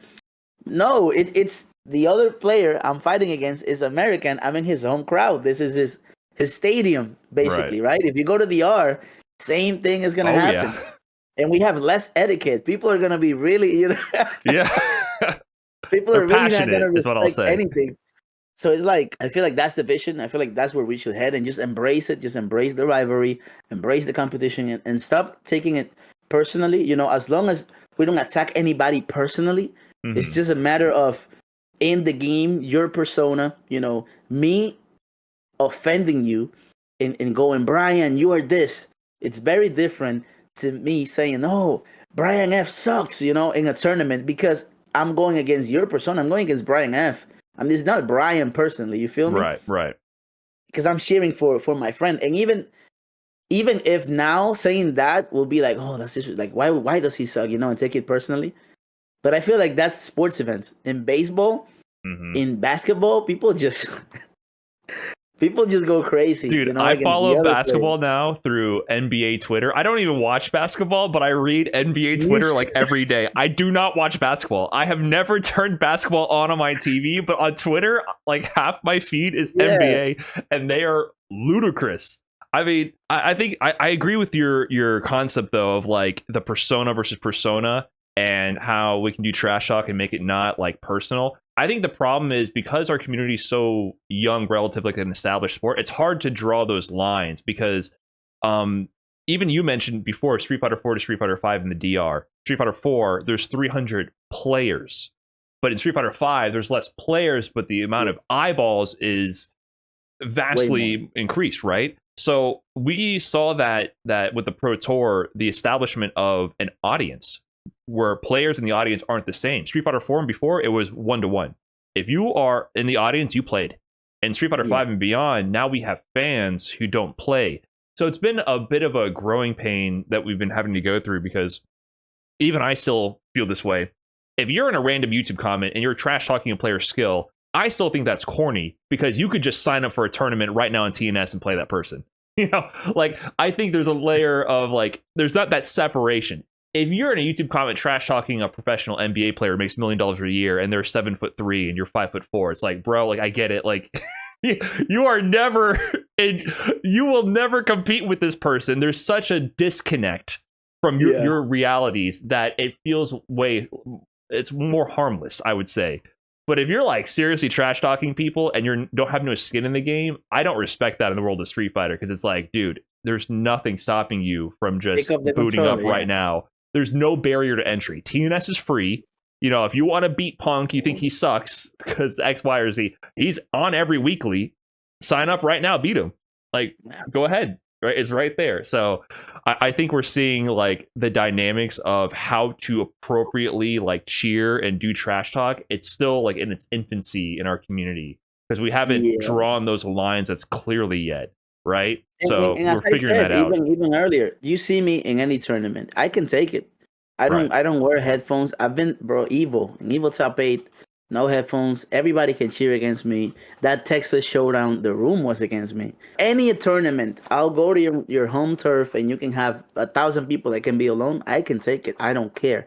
Mm. But there's a line because, as I said earlier, with the controversy, with the Daigo, with the personal attacking, it's different to Yeah. competition. It's different to you attacking my skill, my persona. You prefer this player. It's very different, and you can say a lot in that moment. And I still wouldn't take it personally, but that's different. To the game is over, the tournament is over, everything is done for, and Mhm. you're still attacking me as a person. That's very different, Yeah. and we have to find ways to differentiate, Yeah. it's hard to balance in any competition, but I think we should at least try. But yeah, man, look, that's the vision. It's competition at the end of the day. We're Mhm. trying to kill each other, through a video game, but we're attacking each other and fighting. So there should definitely be more passion, with a lot of respect always. But there should definitely be more passion, and people can cheer and do what they have. That's the best thing about the community, and I really miss it. Yeah, I think there's a big like WWE style element when you're on stage because it's like you're bigger than life persona in that moment. And when people cheer against you, like people could cheer against you in a tournament when you're in grand finals on stage, and then after that be like, "That was a good job, man. That was an amazing tournament. You're one of my favorite players." Like you can see that happening. But if you're doing it like on a Reddit or on Twitter and you're attacking someone No, personally, that's not the same thing. You're not there's participating in the sportsmanship, fun. Yeah. Yeah, Fans, there's passion involved when you're cheering against someone. It's part of the fun is having the two extremes, the two sides, and picking your side and cheering. That's what makes people care. And I think at the end of the day, like the most important thing is that people care. That is by far the most important thing. Whether yeah. the passion, one way or the other, is super important. I'm really happy to see, and I've known you've embraced that because I can see it in the way that you take on those moments. Like that Texas Showdown, nobody cared until Kava stood up and started cheering. Nobody in that room cared. And I remember being like, yes, like we need this. We need people to care. And sometimes it takes a little bit of like narrative framing a little bit more so than just the game. Because I think the nerds can like myself in that group can look at the gameplay and be like, oh, that was so sick, that micro walk optimization, the meter awareness. But for the vast majority of people, you need that extra layer, that humanity involved, the story, the narrative, which is universal to competition. That's why competition itself is so gripping across any domain, baseball, football, whatever, bowling, I don't care. You can spin a good story out of it and people will be engaged.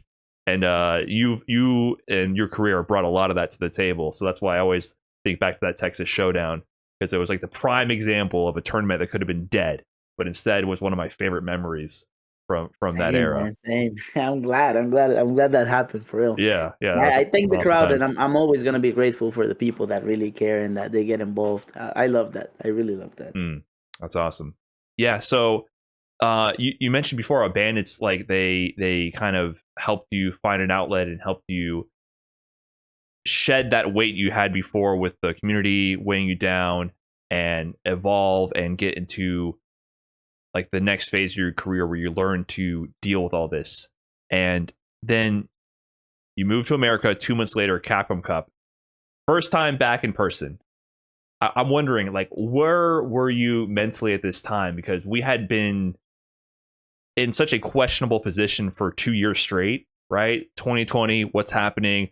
Wait, oh, this just struck me. Wasn't the Capcom Cup going to be in DR? Am I right? Yeah. I can't believe I forgot that till right now. Yeah, the Capcom Cup was gonna happen in DR, but COVID just got so complicated. Oh It was man. right after Christmas. And we had like light restrictions. We had a Mm, quarantine. We had all of that. But when Christmas happened, it got a little bit out of control. The cases started surging again, and it didn't happen sadly. But I wish we were given the opportunity. I feel like we're one of the most passionate community in the world.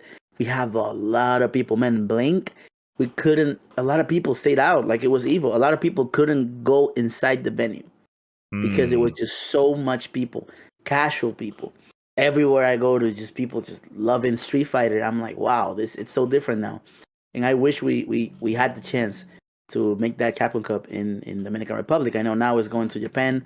I bet it's gonna be super fun. I had a lot of fun in Evo Japan, but man, I do wish we get that chance, and we're very prepared to hold it in the island. I really hope that happens. Yeah, because I went in 2019 to Game Over, and the amount of passion from the DR, which I kind of had assumed to a degree. I was like, okay, I've seen you and Kava and other members, and you guys get hype all the time for the tournaments, and you care, and you're also always money matching. Like, there's just a level of energy from all the players I've seen from the DR where it's like, hey, we're about this and we care. So I kind of assumed going in, I was like, okay, I bet you a lot of the people here are going to be excited, the players, whatever. I feel like it's going to be a good time. But when I got there, and I'm telling you, this is before me really focusing on YouTube and all that. And I was just like, I was a decent player, but I wasn't I wasn't like one of these international players. So I show up there. I took more photos that tournament than I took my entire life. I felt like a celebrity. I was like, what is going on here? Suddenly I show up to the venue and it's just like, oh, Brian, people like coming up to me, taking photos. And the thing that really surprised me too wasn't just the amount of like fans that were there. It was that they were normal people. I don't want to make this like a disparaging to the rest of the community, but normally you go to a fighting game tournament in North America and it's like younger male adults, fans, gaming fans, and it's like the same demographic. Here it's people from all walks of life, all ages, all like men, women, children, families. I took photos with families, like a guy, his wife, their kids. I was like, what is going on here? Like, it was like, I could not believe the amount of like people from different walks of life who showed up as fans at that time, and they knew who I was. I was like, what? Like, this is like shocking to me. And because I was just like a mid-level player. I was like, I wasn't even gonna win, I was like, what is happening here? And I realized like how deep this runs in the DR, and how much they love the game and love the community, how they're super fans of the scene. It really was eye-opening to me. Not only that, I don't know if you remember, we didn't have a Dominican player in top 8, and that top 8 was one of the hypest top 8s I've seen in the country. And I remember in one match, Furo picked my custom, the Birdie Mena custom. Oh my god, everybody was going crazy for Furo. I was like, bro, the love is there. Tokido, he won 2 hours, a line of pictures. And Brian, it has grown tenfold. It's so much bigger now. I can't wait to go back. Yeah, I got to make another trip out there. I really wish people got to see it with the Capcom Cup. That would have been amazing, because the passion is just so almost surreal. Like, going back to a North American event after that, I was like, wow, like we take this for granted. I think there's an element of not having access to these events and all that really makes people appreciate it when they have those opportunities. And it did make me realize, like, yeah, we kind of take it for granted what we have in the USA, right? Having all these frequent events and international players showing up. It was eye-opening to really appreciate what I have right in front of me at that time. Us working towards that and appreciating it, it even affects international events. Let me tell you, did you see Red Bull Kumite in New York? Mm-hmm. Bro, there were more Dominican people than anything in that tournament. That's true. That event was insane, and it's mostly because the Dominican community has grown so much. Even the communities outside of the country, of Dominican people, are following it. Bro, it was full. It was so hype, so great. And it was at least 50 Dominicans, 60 Dominicans in such a small venue. Right. Bro, even in Saudi Arabia, I remember I was walking in Riyadh, and I was just chilling, bro. And we go past the security, and there's a guy that screams like, "Get okay!" And Big Bird and Punk are like, "What? Saudi Arabia? How are they reaching it?" Like, bro, every tournament I go to internationally, I see a new Dominican person. Evo this year, I was taking the train in the Las Vegas airport. As soon as I stepped down, there's this guy. Oh my God, I came here all the way from the DR just to see you in this tournament. My name is this and that, and I found you here. Oh my, look, bro, he took a trip from the DR to Evo. Wow. To see me. I was like, man, I feel like there's no downside to helping the community grow, be it DR, be it France, be it USA. But we gotta put in that passion, that fun, that entertainment, so that people really follow it with their heart. Definitely, yeah, and you can see it in the DR community in the way you bring that presence to the stage. I do think it's hard though for a lot of people to tap into what you have. You have something special. I feel like it's not only do you have the top level gameplay, you have the theatrics to boot, right? I think you are kind of a special package in that sense.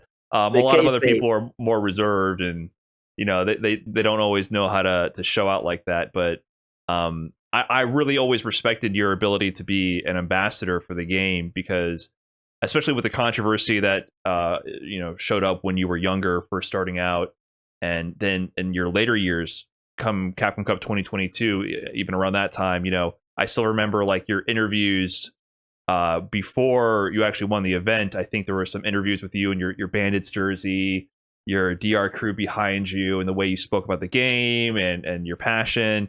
And I just always remembered like, wow, like you really grew into the role that you were forced to be in a way, right? Like if you were going to pursue this career of being the best Street Fighter player on the planet, it comes with the job. And I look at players like you and like Tokido, for example. To me, like you two are like the best ambassadors we have in the world at Street Fighter. And I think both of you respect that extra layer to the job of being an ambassador for the game, because it's your responsibility to grow the game or to get people into it, and you're a representative of the community. So I just want to say I appreciate. I feel like you've evolved into that role very well. I don't know if that's something you've consciously thought about. It sounds like you have or not, but I think you've done a great job at representing not only yourself, the DR, your community, but the world of Street Fighter itself. Thank you so much. Yeah. Is that something you've thought about as you matured? But it comes with it's not alone. For example, I remember when I won the Capcom Cup, the very first let me think about this. The next day, as soon as I won the cup, I remember that night Tokido lost. He was so sad because he was gonna win Evo and the cup and the best. The next day, he went to my room. It was full of all the Dominican players. There's a picture. There's a stream where we were playing. And he went to my room without knowing me, without knowing any of us, Tokido, man. And just gave us like such a good talk and taught me so much. Just that night, he told me like, don't retire. I know it's a lot of money, but you can do more. And he's always been like giving out a good example, always looking out. And I've seen so many great examples of people in the community that I've learned from that.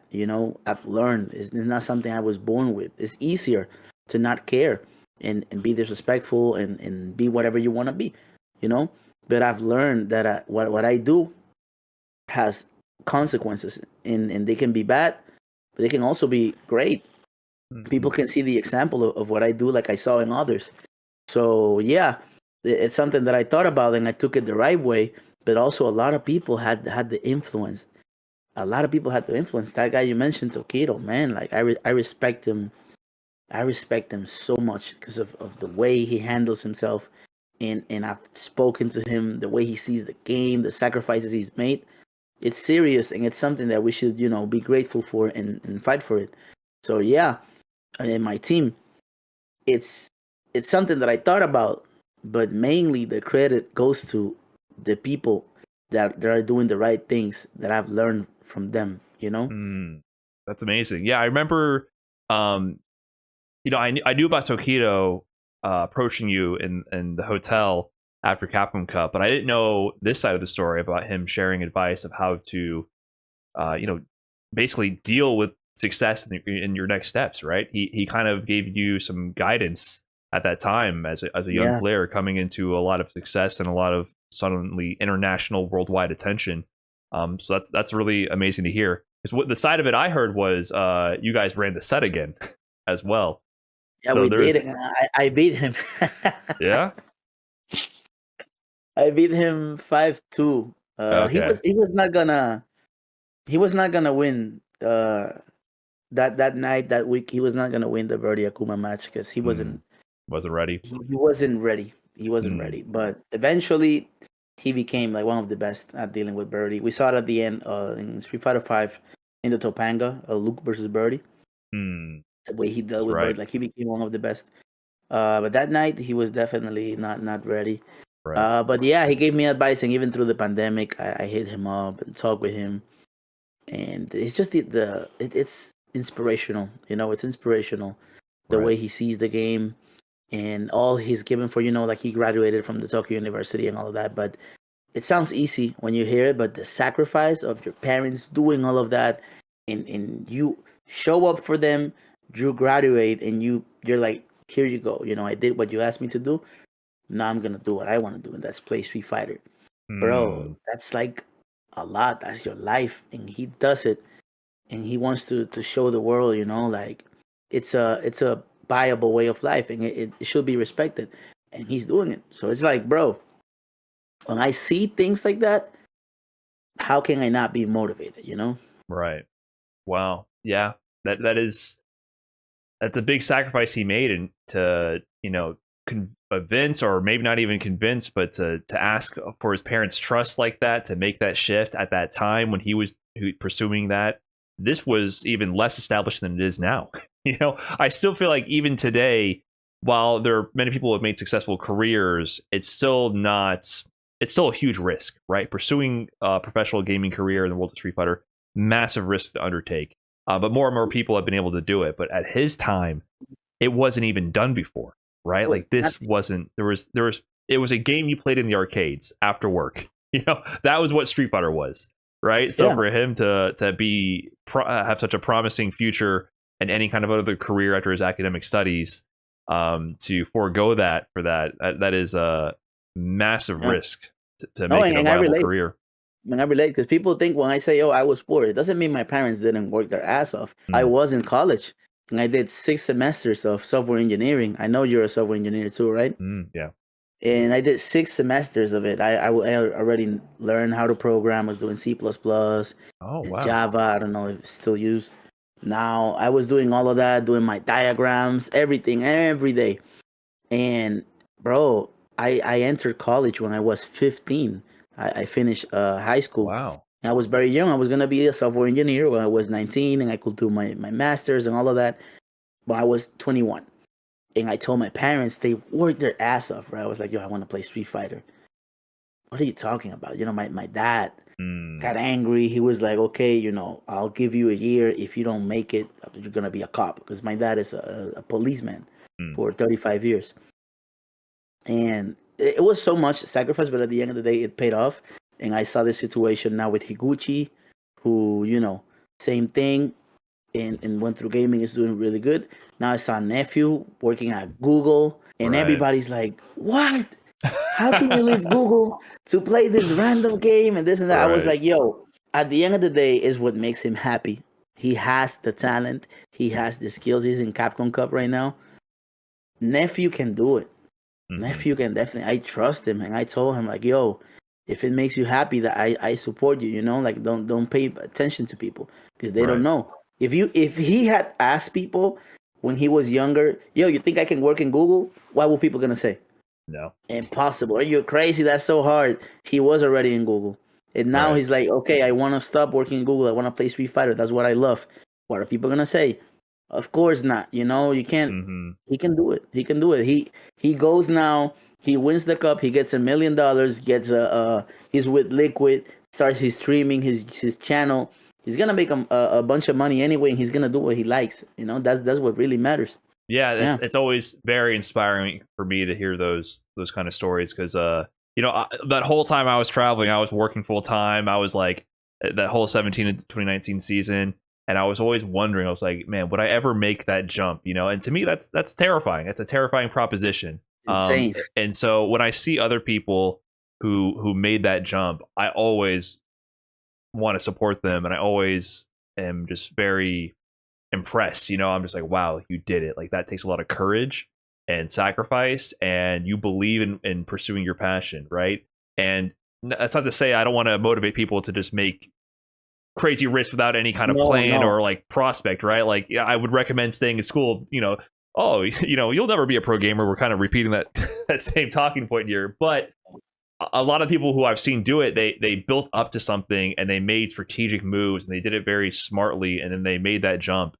And yeah, it's a beautiful thing to see. And a lot of people push back and they're like, oh, but you'd make so much more money doing X, Y, or Z. And it's like, bro, if this was just about the money, this wouldn't exist, right? Like the amount of money to go around between all the people pursuing competition, it's not enough. It's not what it's about. What it is the passion, and the passion can help generate more money as well.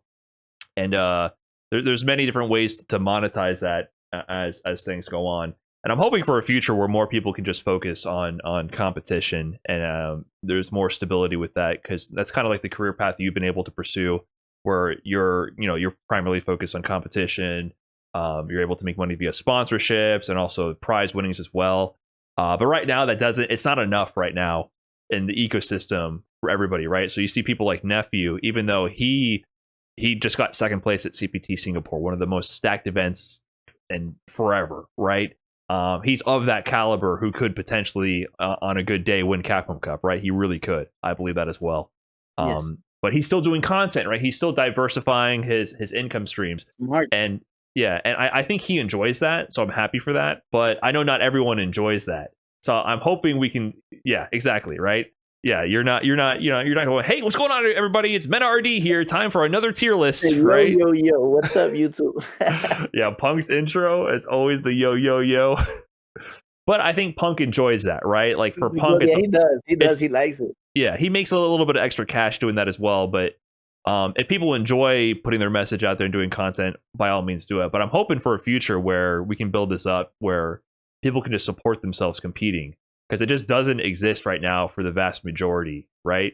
I feel like you have to be in Japan if you want to extend this. And that makes me wonder also, you talked about moving to Japan before, right? Is that something you're still considering for your career? I'm always yeah? always considering it. Yeah, but the language it's something, that you have to have if you're gonna live in Japan. I feel like going to Japan and not knowing Japanese, it's a terrible move. So I got to put in the time first, and I've dabbled with it. I'm like, oh, I got to learn, but then the time for Street Fighter. At the end of the day, I feel like Japan, it's the best it's ever been in Street Fighter right now, with the surge of all the events, the Rage events, the Street Fighter League, and everybody doing content. So I always think about it. I'm like, yo, it will be so smart for me to go there, but at the same time, we have to develop it here. We have to develop it not only in the art, I want to develop it here too in the USA. However, I can work in the rest of the world. That will be beautiful.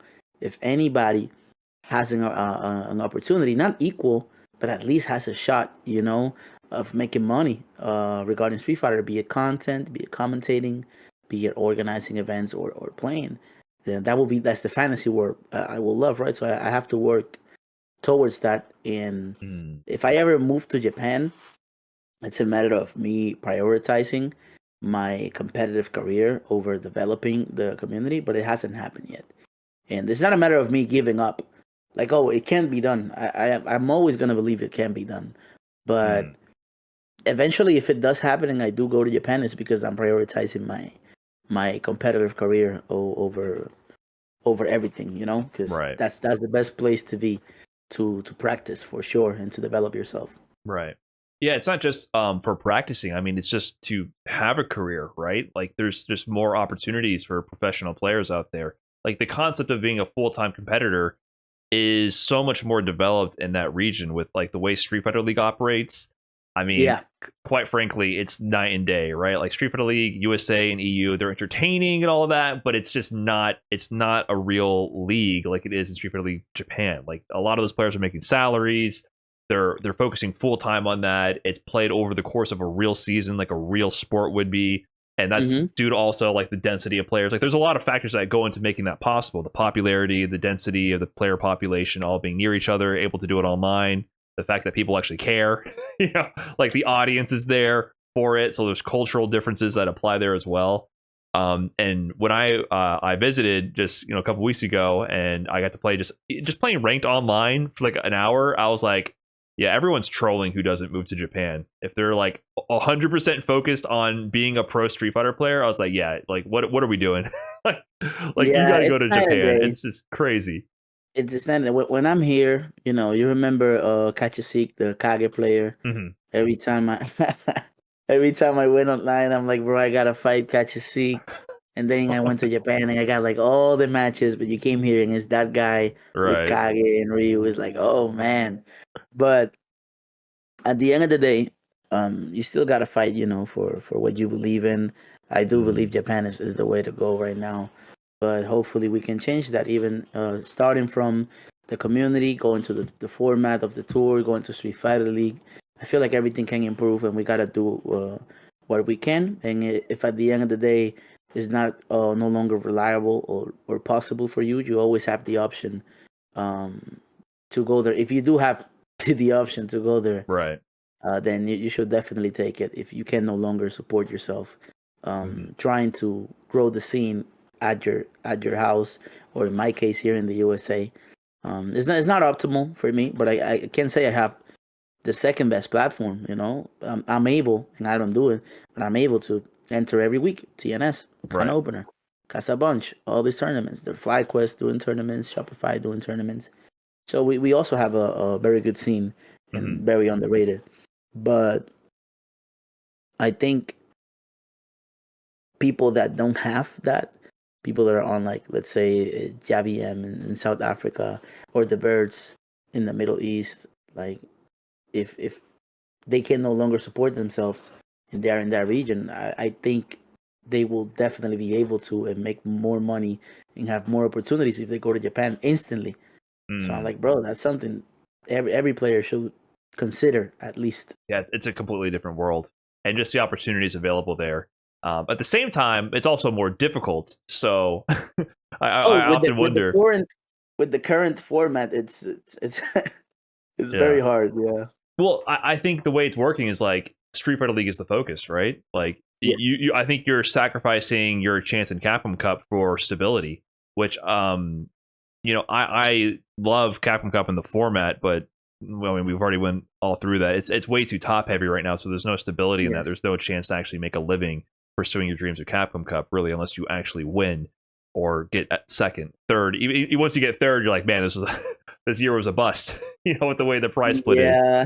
But Street Fighter I do. League offers stability. I do hope Street Fighter League grows more, because last year that happened to me. I won the Hmm. Street Fighter League World Championship. Um, and I put the same amount of focus to Street Fighter League than Capcom Cup. Right? They were the same priority. Mm. But I won Street Fighter League. At the end of the day, I walked with $20,000. The Capcom Cup champion Uma walked away with $1 million. So I'm like, Right. wait, they are the same to me, but the reward is completely different. So they should be a little bit more even.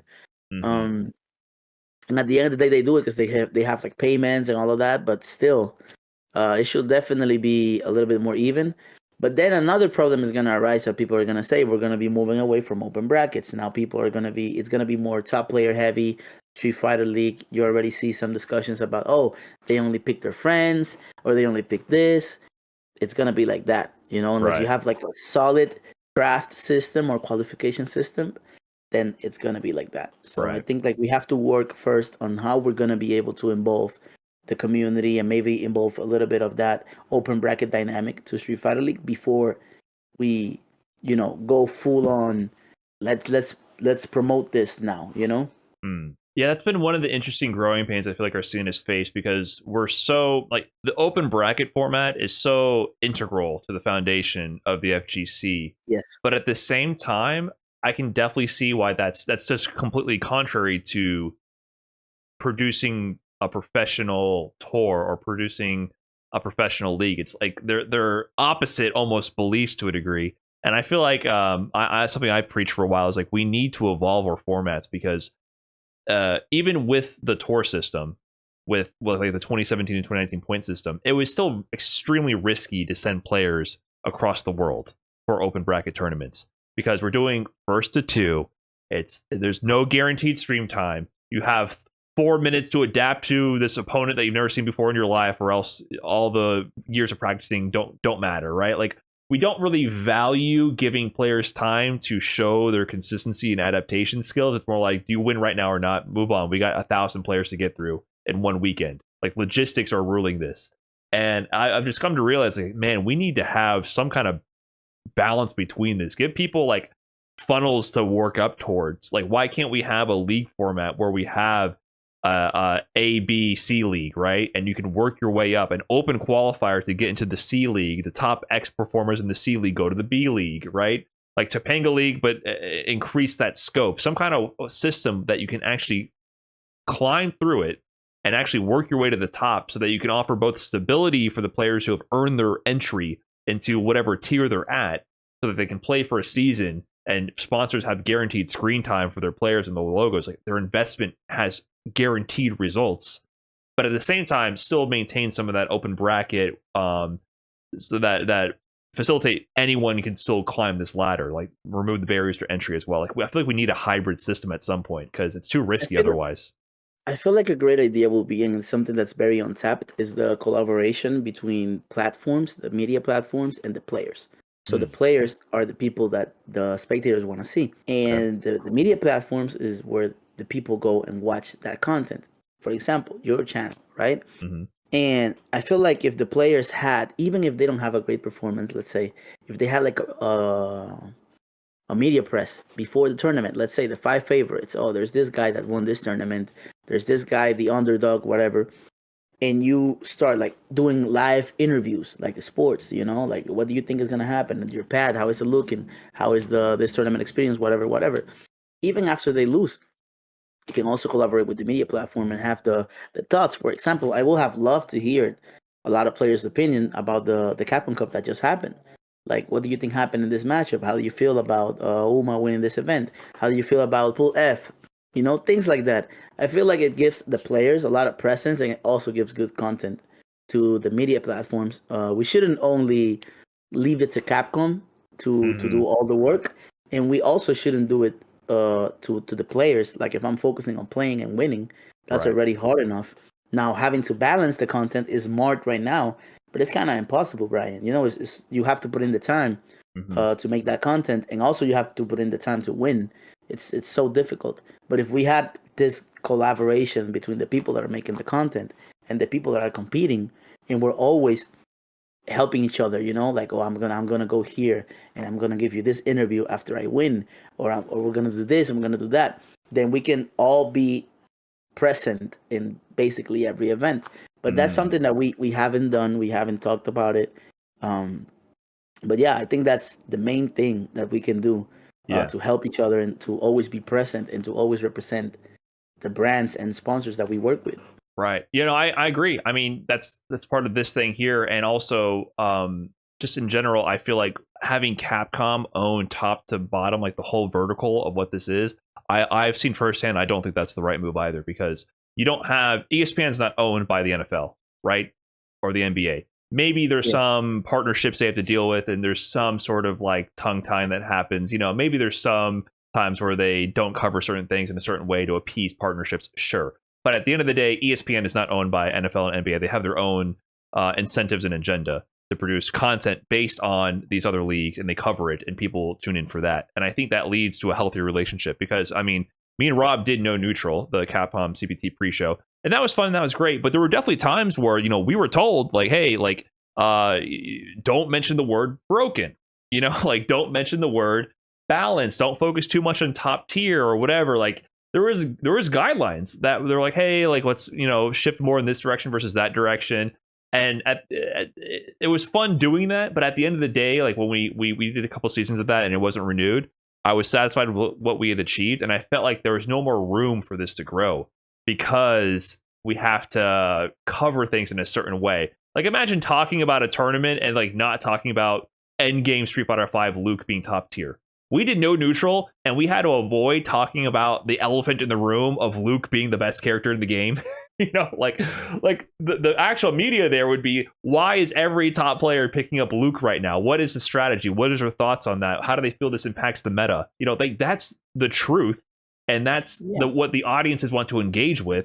right? So I came to realize, like, yeah, you can't have the media and everything being owned by Capcom alone. We need to develop something parallel to this that, you know, maybe there will be partnerships or something, but it has to be independently run so that we can get the real talk, right? Like, that is something that people want to have, and otherwise it's just dry, it's sterile. At the end of the day, it can help Capcom and it can help viewership, but they can't allow it because it's their company, Right. and the bad points, that little criticism that you can give, they're not gonna allow it under their company. That's like, for Right. example, the NBA and flopping. I don't know if you know the term flopping. It's basically like causing a foul that wasn't even there. You know, like you acting that you were hit or whatever.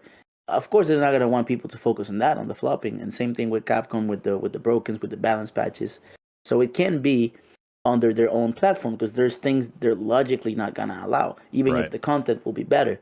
But we can definitely partner. You know, we can definitely promote the events, and a lot of that fan base that wants to hear the real thing, what you really have to say, and what the players have to say, they're gonna watch the tournament in Capcom's channel. You know, like it's still gonna benefit them. But we have to collaborate. We have to talk and work together. As a player, I'm hot right now. Let's say season 1 or even now. Any media that's there, I'm gonna try to help them, especially if it's someone from the FGC that I know has the best interest in mind. But at the same time, you can help. You know, you can help the players, and all the channels can help the players just by having them there and putting out content about them. This is a help to me too. A lot of people right now, I'm not in a tournament, but they're gonna see a video about me very soon. So yeah, if we collaborate together, we can create something beautiful that's long lasting, that's gonna give people content about things they want, and even Capcom themselves can benefit. But at the end of the day, we have to do it, you know, and we haven't been. It's very untapped. No, it definitely is. And that's something I've been thinking about too, like how to expand this since I've been covering so many more events. I feel like Capcom owes Inkross so much. I don't know if you've seen Inkross's coverage on Liquipedia of the well, it's not just Capcom Pro Tour, it's every fighting game. Dude is a living, breathing encyclopedia of tournament knowledge of fighting games. And I'm like, dude, Capcom should be paying this guy. Like, I've even been thinking, like, how can I get this guy paid? That's I've been trying to organize ways and figure things out. Like, some of my tournament recaps, for example, I've commissioned him now to help me gather the information and some of the plot lines. Like, even like Blink Respawn, I was like, you know, I'm kind of busy. Maybe you can help me format this, like get the any kind of scoop that I'm missing on some of the more up and coming players, like help gather some clips. And I paid him for that. You know, it's like, let's start building something together. Let's get some work in and actually grow this. So I think we're in a kind of and also Reversal, you know, that's another platform that you guys, you know, they're Damascus and Logan and all of them, they're working on building up that platform as well. So we're in the infancy, I think, of platforms seeing like that vision, but we have a long way to go, and monetizing that is a long ways off. Like, actually making a return on it is super long ways away, because how do you actually make money from all of that is the question. But as long as we can keep telling the stories and keep audiences engaged, we can slowly figure out those answers, right? Like, the number one thing is to make sure people care. I harp on that constantly. If we all care, all of us in this together, have passion for this, then we're good. We'll figure it out as we go. So I'm glad you also see that vision as well, because I would love for players like yourself and others to just focus on being the best in the world. Like, I would love that future where the best players don't have to go through a bunch of hoopla to figure out how to pay their bills. Just focus on being the best, and that is the entertainment that should be enough of a platform. You know, if I win, everybody's gonna be tuned in to what I say, to what I do. Everybody's gonna be following me, and wherever I go, people are gonna be there. So that platform will be used to do good things, to promote good things. Let's say that guy Incross, if we had like a network or an app centralized, you know, and players win, they're like, yo, you can check it out there. And that app or platform promotes the channels of the FGC, this and that. You know, there's always going to be downsides. There's people are going to control whatever. But at the end of the day, we should definitely do something like that and step away from everything being deorganized, being on Twitter, having to type out the name. Maybe just go to an app and have everything FGC related centralized, you know, the channels, the tournaments, everything. Yep, that's definitely the vision. We'll have to see I think we're slowly starting to build out that way. And there's been other initiatives in the past that kind of fizzled out. So I'm hoping these are just growing pains and this solidifies, because especially considering like I look at the Street Fighter 6 launch, how successful the Street Fighter 6 launch has been, and then how that's translated to the Capcom Pro Tour and the growth, and also even the live service with the game. I don't know if you had that impression, but I feel like aside from how the scene has grown in Japan, I feel like we haven't capitalized as much as we could have on how successful Street Fighter 6 was on launch. Do you have that impression as well? Yeah, I do have that impression for sure. We haven't at all. I feel like because who's supposed to do it?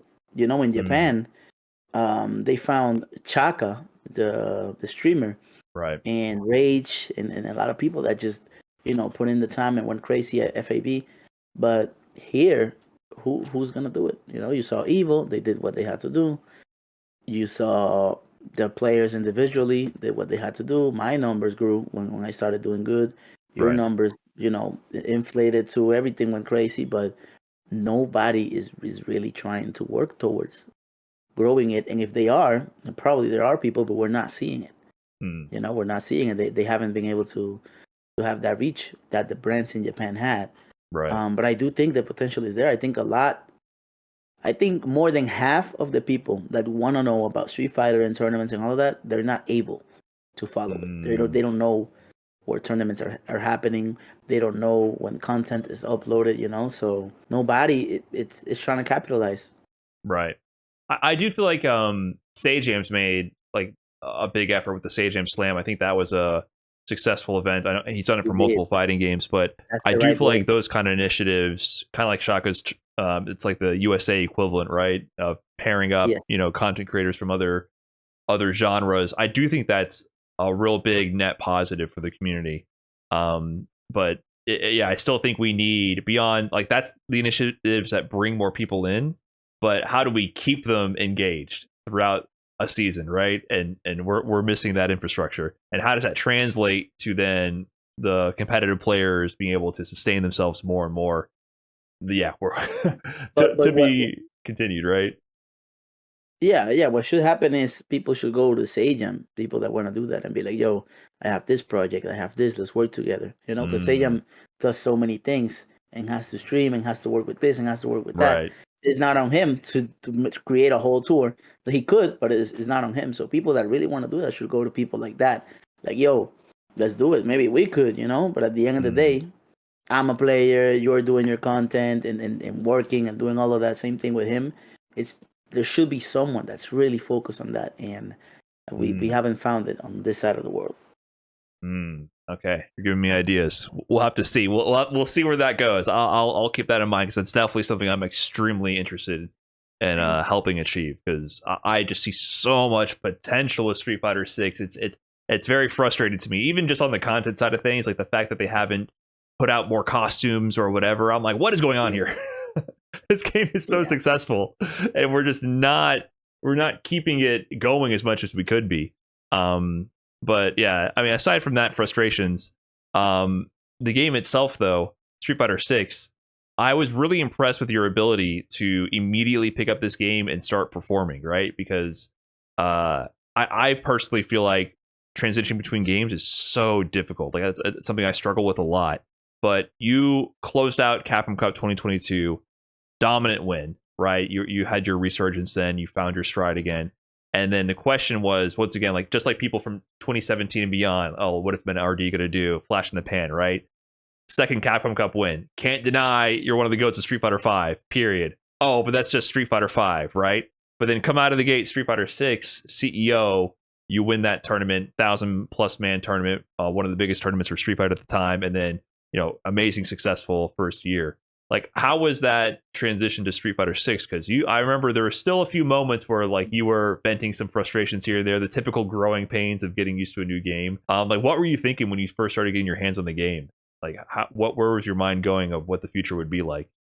Yeah, a lot of people might think I'm not critical of the game because I'm one of the ones that has done the best. As soon as I saw the game, one of the first thing I said is, "This is the most random Street Fighter that I've ever played in my life." Because at first, getting used to the game was so weird. I was entering tournaments and I was like, bro, this is just unfair. Fireball into drive rush, this and that. But I went the right way about it. I got Luke, that was very similar to Street Fighter V Luke. And I also picked Blanca, a different character. And I focused a lot. I had my team ready. It was very different. I had my coach, my therapist, everything. The online is good. So I was able to develop quickly. But to this day, man, the game itself, it's extremely fun, and it's a very good game. But competitively, that game is torture. That game is very hard to be consistent at. And we're all hoping, especially top players, that the game becomes more stable so we can dominate more. But the game is it's a ride, man. It's a ride. Do you feel like that's due to the format more than anything? Because one thing I watched the Olympics recently, right? I watched the table tennis portion of Olympics. And for one round of the tournament, they have first to like 5 games. A game is first to like 12 points, win by 2. And then they change the format. So there's another format that you do for the next 3 rounds. And then there's a final format that you do for the next 3 rounds. And then that whole rigmarole, that is one set. And that determines if you move on in the bracket or not. And this takes forever, And then I think I'm like, man, in Street Fighter 6, you get a first to 2, which could be as fast as 2 minutes to 8 minutes, like at the most extremes, right? And then that's it. And that could have been you getting on a plane, traveling 24 hours to get to a tournament on the other side of the planet. And then that's it. You're in losers. Another 2 minutes later, you're out of the tournament. And I think, man, like, this is insane. Like, the fact that people get on a plane to put up with these formats is ridiculous. So do you think this concern about stability is just the game, the format, or a combination? Because I feel like the format could solve a lot of our issues with how competitors view the game. I will say the format is like 30% of the issue, actually. Okay. Because if you add the format being unstable, random seeding, FT2, then it's going to be complete chaos. So you can improve 30% of it and make it a little bit more stable, make it digestible at least. But as you saw in Rebel Kumite, most of the sets, 5-0s, 5-1s, 5-2s. That doesn't mean the player completely dominates that player. I'm telling you, a lot of those 5-0s, if they played another FT5, it could be 5-0 the other way. Because 70% of the instability of this game is the game itself. The mechanics are broken. Parry is broken. Drive rush is broken. It's just what it is. You can't have an overhead. You know how hard it is to see an overhead, Brian? Like, like a ball rocks overhead, and then I block it, and it's still your turn. I wish. Like, there's a lot of things. There's a lot of things, right? You need a B trigger for that. You need it to be losing to be able to do that. Here, you start the game. The game is like that. You start drive rush overhead, cancel, medium punch, overhead again. I'm plus. Right. Strike throw, high low, drive impact. Like, bro, come on. Yeah. And I can't block. If I block, I lose my meter. The game, it's 70% of the instability. But you're right. The format does. It panders to the chaos. It's like, bro, if we're going to play this game that's so unstable, at least give me a reliable format. That game should be FT3 in every single tournament. And we're playing FT2 in Capcom Cup. You feel me? So, yeah, the format could definitely help. I don't think it's going to completely make the game, like, stable, but at least it's going to be Street Fighter 5-esque early seasons. It's like, yeah, it's a little bit random, but mostly the best player should win. Right. Which I would like to say that I still think mostly the best players win, right? But there's definitely mostly. What do you think? Like by win, I mean like the top 3 first place. That's what I mean. I don't mean every single set, because obviously upsets happen. So, but what do you think? I would say good enough players should win, but not the best players. Good enough, because you have the best players right now go to a tournament. Your top 5, you pick any 5, they're not guaranteed to even make top 8. Right. The 5. So, but a good enough player will win. It's not going to be a complete random, but a complete random that plays the game at least and is decent could definitely take the best player out any day of the week. Like, for example, the playing Respawn, Tachikawa went He did terrible. He lost to Dominican Blanca named Klosdra, Mhm. then lost to Crossover. But bro, to see that, it will be extremely surprising in any other game. In 6 is like it is what it is. It happens, you know. And it's hard to argue Tachikawa was one of the best 5. And who won? Noah, a good enough player, won. Would you say he was like top 3 in the tournament? It's arguable, you know. It's arguable. So yeah, it's a matter of a good enough player is gonna win, but it's impossible to know who is gonna even make top 8 because That's the true. game is too unstable. Yeah. I would push back on that and say for like the Tachikawa, right? Klostra, I'm not sure how exactly you pronounce that. He's a very strong player, just to give him credit, right? He's very good. He's good. Closer is very good. Is he Tachikawa level? It's hard for me to say because he hasn't had the same opportunities, right? Crossover also, he's Capcom Cup qualified before. He's taken sets. I've seen it firsthand, him beating some of the best players on the planet for years and years and years now, right? So to me, I would argue it's not that unsurprising. Like it's not.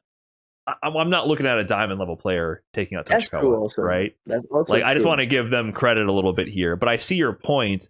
Tachikawa, Yeah. I would put a margin ahead of them, but in this kind of a but game, that's in this also format, true, it's still he's random, but at the same time, like he's a random to most people. Mhm. But if you played him, you can tell like that guy is really good. So right. yeah, we don't really know also. Right. Yeah, I think there's like some people get these conversations and they don't know the context of the players. So I do want to give them credit too, of course. But I would argue like maybe if you not saying the tournament should be first to 10, but if you extended that to a first to 10, who would I bet on? Probably Tachikawa, right? Like Same. if you That's what, extend that's what I mean. right. But that's my point was with the format. It's like the fact that even I'm not advocating for beyond first to 3 in an open bracket tournament ever, but what I'm getting at is these formats are ludicrous because no other competitive sphere do you decide a winner and a loser in a format and a game that requires a lot of guessing situations, which all fighting games do, by the way, not just Street Fighter 6. I think Street Fighter 6 cranks up the speed and the volatility a little bit, but all fighting games are extremely guess risk reward heavy. Like you're making predictions about each other constantly. Everything's a little micro guess, right? And no game that has that kind of variability do you play something that you can do in like 5 minutes. Like that doesn't exist in any other competitive sphere, right? A match in a tournament can take hours in other formats in other games. So that's more where my mind has gone as I've looked out to the rest of the world of competition, is that our open bracket tournaments being the sole source of competition leads to this world where it's not viable to be a competitive player, because unless you are above and beyond, like just completely gapping everybody like crazy, you are not guaranteed any level of success. And that doesn't exist because the margins are so thin. Like everybody's pursuing being the best, so the difference between the first and second best player on the planet is a razor thin margin, right? It's a razor thin. So if those are the margins of skill differences, and then the formats and the game that has inherent gambling involved are so short, like of course you're going to see variability in the results. Like I just think that's like a huge source of it. Unless you make the game so dry that no one wants to watch. I think that's the other side of it, where like Street Fighter 5. Yeah. I love Street Fighter 5 Endgame. I think it was one of the best games I've ever played, but I can definitely see the argument that a lot of people had that it was a little boring, right? Even though I thought it was great. People say, "Oh, we won the clean Street Fighter, this and that." My bro, last season Street Fighter 5 was the cleanest Street Fighter I've seen in my life over everything. I've seen Street Fighter 2, 3, 4. Last season Street Fighter 5 was insanely clean. It was very hard for a worse player than you to beat you. The best player won 95% of the time. And people hated it because it was boring. It was too dry. I think the public perception did get better overall, but yeah, a lot of people thought it was too dry. But it's hard for me to gauge that kind of feedback, because so many people at that point had like dropped out of the Street Fighter sphere. So that when people, the pandemic and all of that. Yeah, like, well, first of all, people were giving up already because of season 1 and 2 of Street Fighter 5. Then by the time the game was actually starting to improve, COVID hit, which I think robbed a lot of like amazing offline years. It's very sad that we didn't get to have that era. The item mark was robbed. Yeah. Yeah, I told Ido about that. I was romanticizing that. I was like, dude, I feel like you would have gone across the world and bodied everyone. It would have been so awesome. He's like, whatever. Like, he didn't care at all.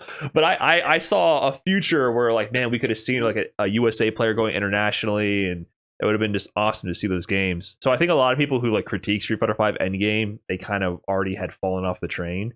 But if you were a player at that time, you knew how good the game was. Minus like the Luke balance issues and maybe like a Dalsum and Poison. Like there was some issues with the zoning style of characters. But aside from that, you felt like you were rewarded, I feel like, for your skill in the game. Beat triggers were toned down for the most part, and even if they weren't, there was like a counterplay and ways to mitigate them. Like it really felt like a much more stable gaming experience and rewarding in that sense. For like, I put effort in, I understood more of the nuance in this matchup, I get results out. But yeah, it was slower. Like I got to admit, it was a little more dry. But the consistency was there for sure. Like you were in like all the NA tournaments were like you and IDOM, right? Like there was there was a period of time when we finally started having offline events, and IDOM too, especially sweeping a lot of these events. And then Capcom Cup, he was top 3 with you and Jen, and then Topanga League World, you were up there in the finals, but Tokido had solved the game outside of Japan. He rolled the credits at the end. Yeah, it's crazy looking back at that. How like, I don't was Tokido in Capcom Cup? I don't think he even qualified, right? No, he lost in the LCQ to Storm Kubo Alex because Alex fought Luke very well. Right. That's when Alex was starting to like ramp up, and I think he lost to Jen on his legendary run. Right. Yeah, so he didn't even make it in the Capcom Cup, which shows. I mean, that's like this format now, right? It was all online qualifiers. Shows how. Because at the end, man, Topanga League, he was 7-0 in Topanga League. He bodied everybody. Like he's like, we're done with the game. I figured it out. It's over. Then on to 6. But then 6 comes up, and yeah, it's definitely a lot more chaotic. But I feel like you still, season 1, you proved that stability is a thing. Like you were consistently performing at this time, despite that. It's possible, but even now, Brian, I'm gonna say something that's gonna sound, cocky, like always. That's how I speak. Okay. But even now, I feel like I'm so ahead of everyone regarding information and understanding of the game, and it's hard to see. It's hard to see. Sometimes I just lose. Even season 1, I had a very consistent year. I won a lot of things, but I also lost a lot of things. I feel like I shouldn't have gotten second so much or top 8s, but even though I felt so ahead, the game comes down to decision making. And sometimes you're going to make the wrong decision. Sometimes I'm going to go for Air Blanca ball and I'm going to get hit jumping. And that's what happened. I feel like if I was so ahead as in season 1 in Street Fighter V last season, I will have won 90% of things. But this game doesn't allow you for that. Even if a lot of people thought, oh, he's clearly the best player, or Angry Bird, or Kakeru, bro, that game is hard. It's hard to dominate. Yeah. So yeah, it's possible, but you have to be tapped in with the game. You have to be so ahead, like Punk, like something like that. Right.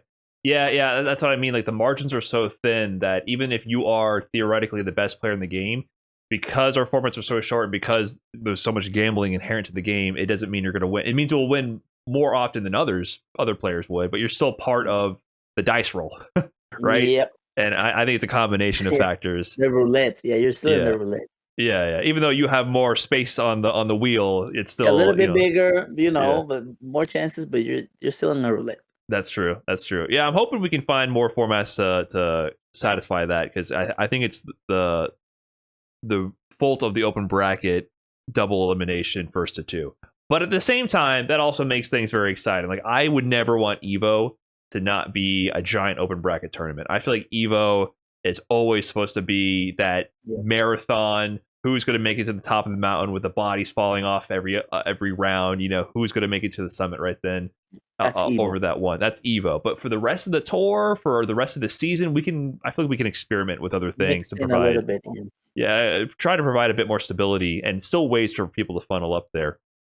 I wouldn't be mad with tour working like an invitational in Japan and being like, okay, we're gonna give them 4 spots, 2 open brackets and 2 in invitationals, like the best players throughout the season, like or something like that. A balance can be made throughout the tour. Yeah, I mean, it's just like if you're in the NBA, you're in the NBA for a whole year, right? Like maybe your contract gets canceled after a year. You have the worst season of all time, but like your team is at least in the league for the year, right? You're going to get guaranteed screen time. They're going to see you. That's why you get sponsors. That's why people buy tickets. Like there's models that exist in other realms of competition, and they work that way for a reason. But I guess even other sports have that issue. Like even tennis and other sports, you look at them, they still kind of have a top heavy structure. Like it's kind of difficult to find consistency. But their tournaments are also longer than 8-minute rounds, right? Yeah, we should be comparing more to martial arts like MMA or boxing, where randomly this guy gets knocked out. So now you have to market this other guy, and it's a little bit more like that. But they also have found ways, because that you win the championship and you have like 6 months of bragging rights and talking and building another storyline, you know.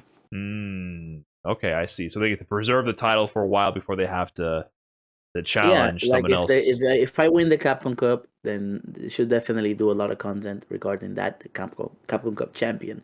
Not only one interview and a picture, if not work the season around that storyline. Who's gonna take the cup from you? You know what's gonna happen. Or if you win a premiere, then let's say I win CEO, and the next premiere it's Evo, it's CEO and then Evo. Then from CEO to Evo, there should be a storyline about that champion. Right. Yeah. Well, the storyline often is, will they drown in pools or not? Yeah, no, it should be a storyline, like following him and talking, like, oh, I won this tournament, so I'm gonna beat this guy, and this.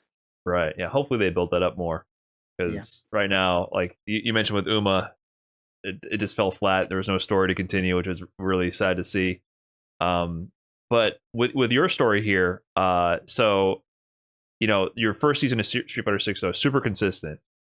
Second season, you qualify right away. What are you up to now? Like, what are you like?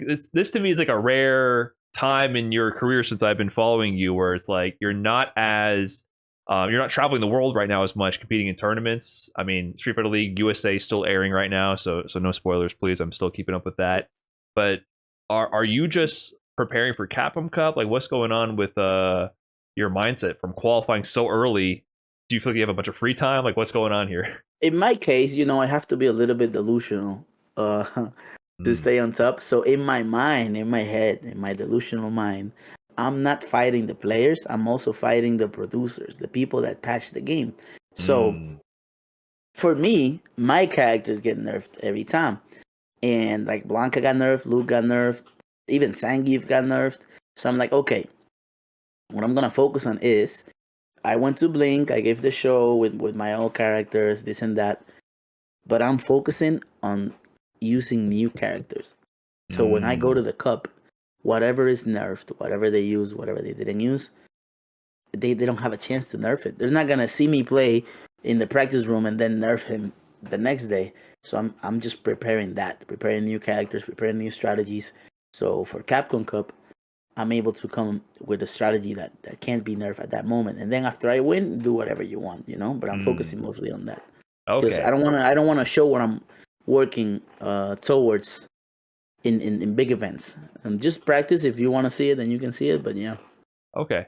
That's interesting you brought that up, because that was one of the points I highlighted when talking with NuckleDu, like the differences in players of like that caliber. NuckleDu he's pretty much, I mean, he plays a lot of DJ and Cammy, but he's a Guile main.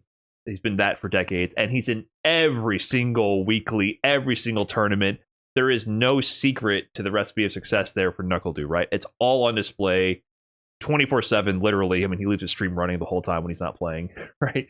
But when you look at someone like you've always historically kind of like trained a little bit in secret. Not, I don't want to say it's secret, but like not in the public eye, right? You don't play ranked. You were diamond ranked in like both Street Fighter 5 and Street Fighter 6. It's not a way that you practice. You're not entering these online weeklies all the time. What do you think about that difference in training style as a competitor? I was wondering your perspective versus, do out in the open, every tournament entering, trying to build his expertise and also make some cash, versus you, where you kind of prepare something for a tournament and then show up and show your strategies there. It's very interesting. There's pros and cons. Like you get to, for example, when you saw Du and Punk play the World Warriors, it was a walk in the park because they knew everything. They knew every player. They knew their tendencies. In my case, I didn't know most of these players because I never played online tournaments, right? At the same time, if your strategy is out in the open, then you're prone to get counterpicked.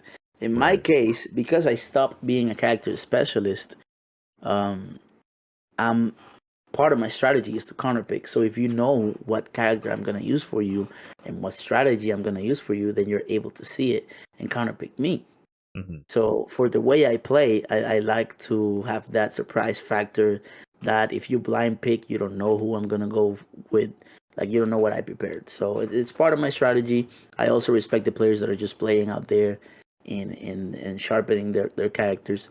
It has pros and cons. As I said, you get to develop your character more because you're only focusing in one and you're just, trying your best to be the best with that character. In my case, it's a matter of strategy, of psychology. So yeah, it's very interesting to see. I love the different approaches that players have. Okay. And can you share a little bit about how you actually do this practice? Because Dual Kevin in the last episode, he shared how you helped level up his training. And he shared how, like, at Capcom Cup, you guys were in the hotel doing a practice session. And he shared a story where his phone was, like, up on the table or something, and a notification popped up. And you told him, hey, turn it over. Like, hide that phone, put it away right now. And he was like, oh damn, okay, sorry, my bad. Let's focus, let's lock in. So I kind of share, like, the intensity or, like, the focus that you bring when you're actually training in game. Do you have any, like, techniques, or like what does a little bit of that practice actually look like at the highest level?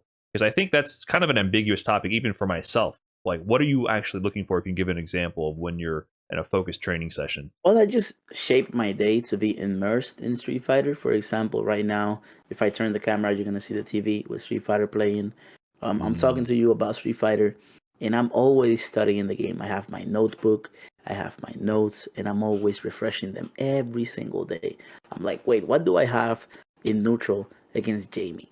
If I fight Jamie, if he's doing heavy kick, what do I have on that? Then I go to training mode. Let's say I have my schedule. I have 2 hours of training mode today, and I have Jamie as a character. I revisit my notes. I'm like, okay, what do I do in this situation? What do I do in this situation? Then I have 2 hours of studying this day, and I can watch whatever I want. I'm like, okay, let me focus on Jamie for today, and I have playing time mostly in training mode. And my gameplay, it's usually offline with my friends and with the people that I have around, unless I have a specific matchup I want to practice. And because, thank God, I have the resources and the opportunity, if I can't find that matchup, I'm going to travel. I'm going to go low key. I'm going to go to Japan. I'm going to go whenever. Like right now, I'm thinking of going to Chile just to play with Blast, and Cryman. So at the end of the day, I just shape my life for training and being ready for tournaments.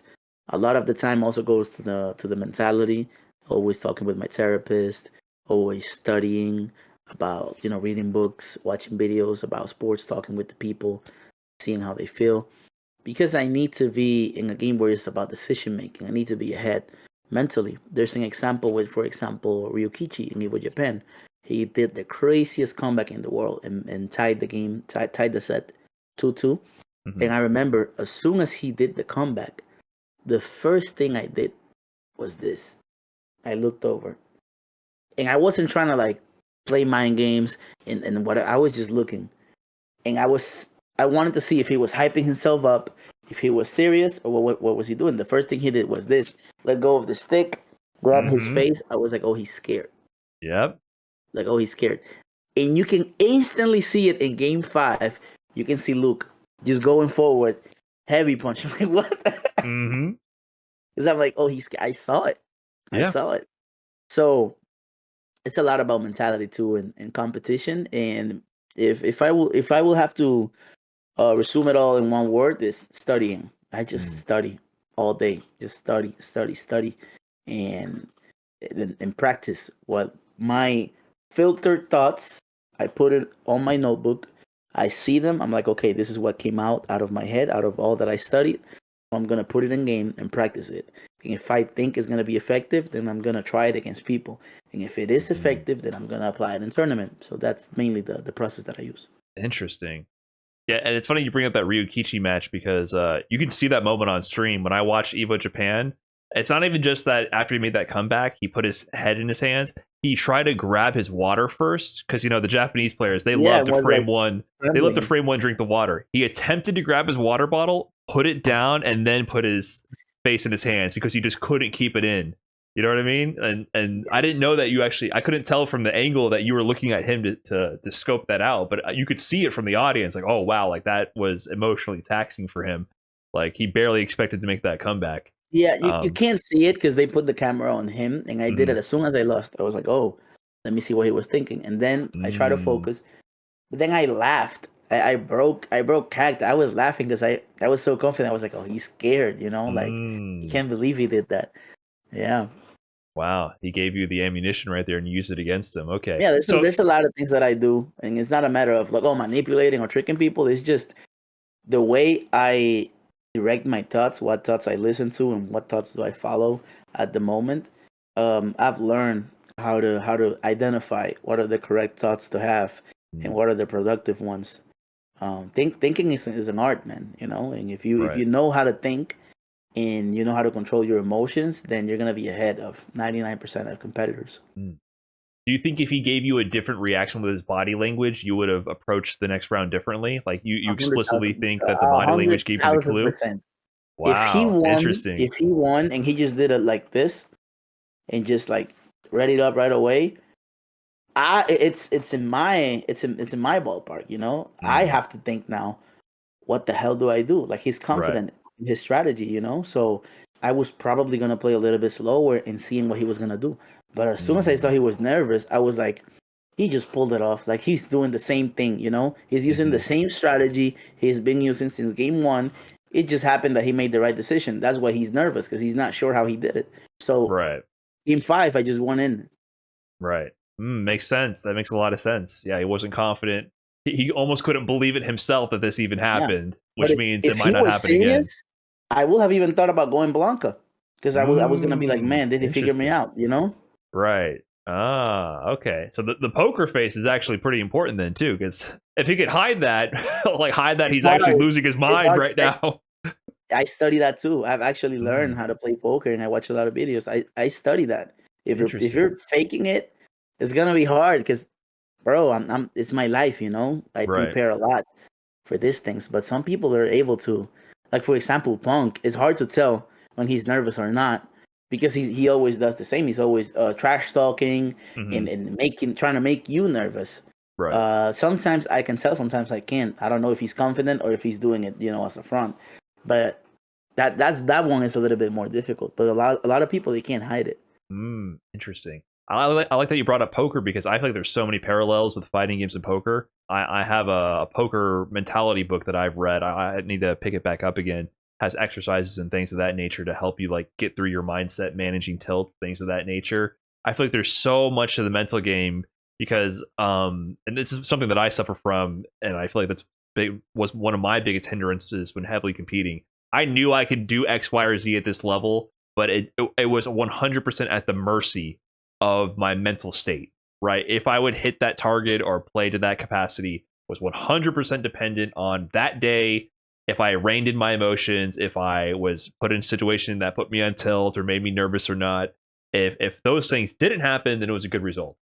But if it did happen, how do you manage that? And I think that was always one of my weakest aspects of being a competitor, and something that, like, when I look at you, I mean, just in the body language, like you are always confident when playing, even in like a loss or something, or in a difficult situation, you still show emotion. Like you're not. I don't think you have a complete poker face. I look at like Dual Kevin, who is almost the most poker face player I can think of. But you show a level of like, I'm in this. Like even if things aren't going my way, like I'm taking it on the chin. I'm gonna stand up and keep battling through. So that's something I've always admired. Well, I'm gonna tell you something about Dual Kevin. So you see how much I study the players. Dual Kevin plays hunched over, right? He plays like this. When he's nervous, he starts tapping. He taps his leg. When he's confident, he reels back. Just looks at the screen. When he's gonna play, he hunches over again. But when he's nervous, he never lets go of the hunch and is tapping his leg. So there's things I notice. And when he's nervous, I know he has some tendencies, the muscle memory tendencies. But when he's confident, I know he can do things out of character because he's conscious about his decisions. So yeah, like there's poker face.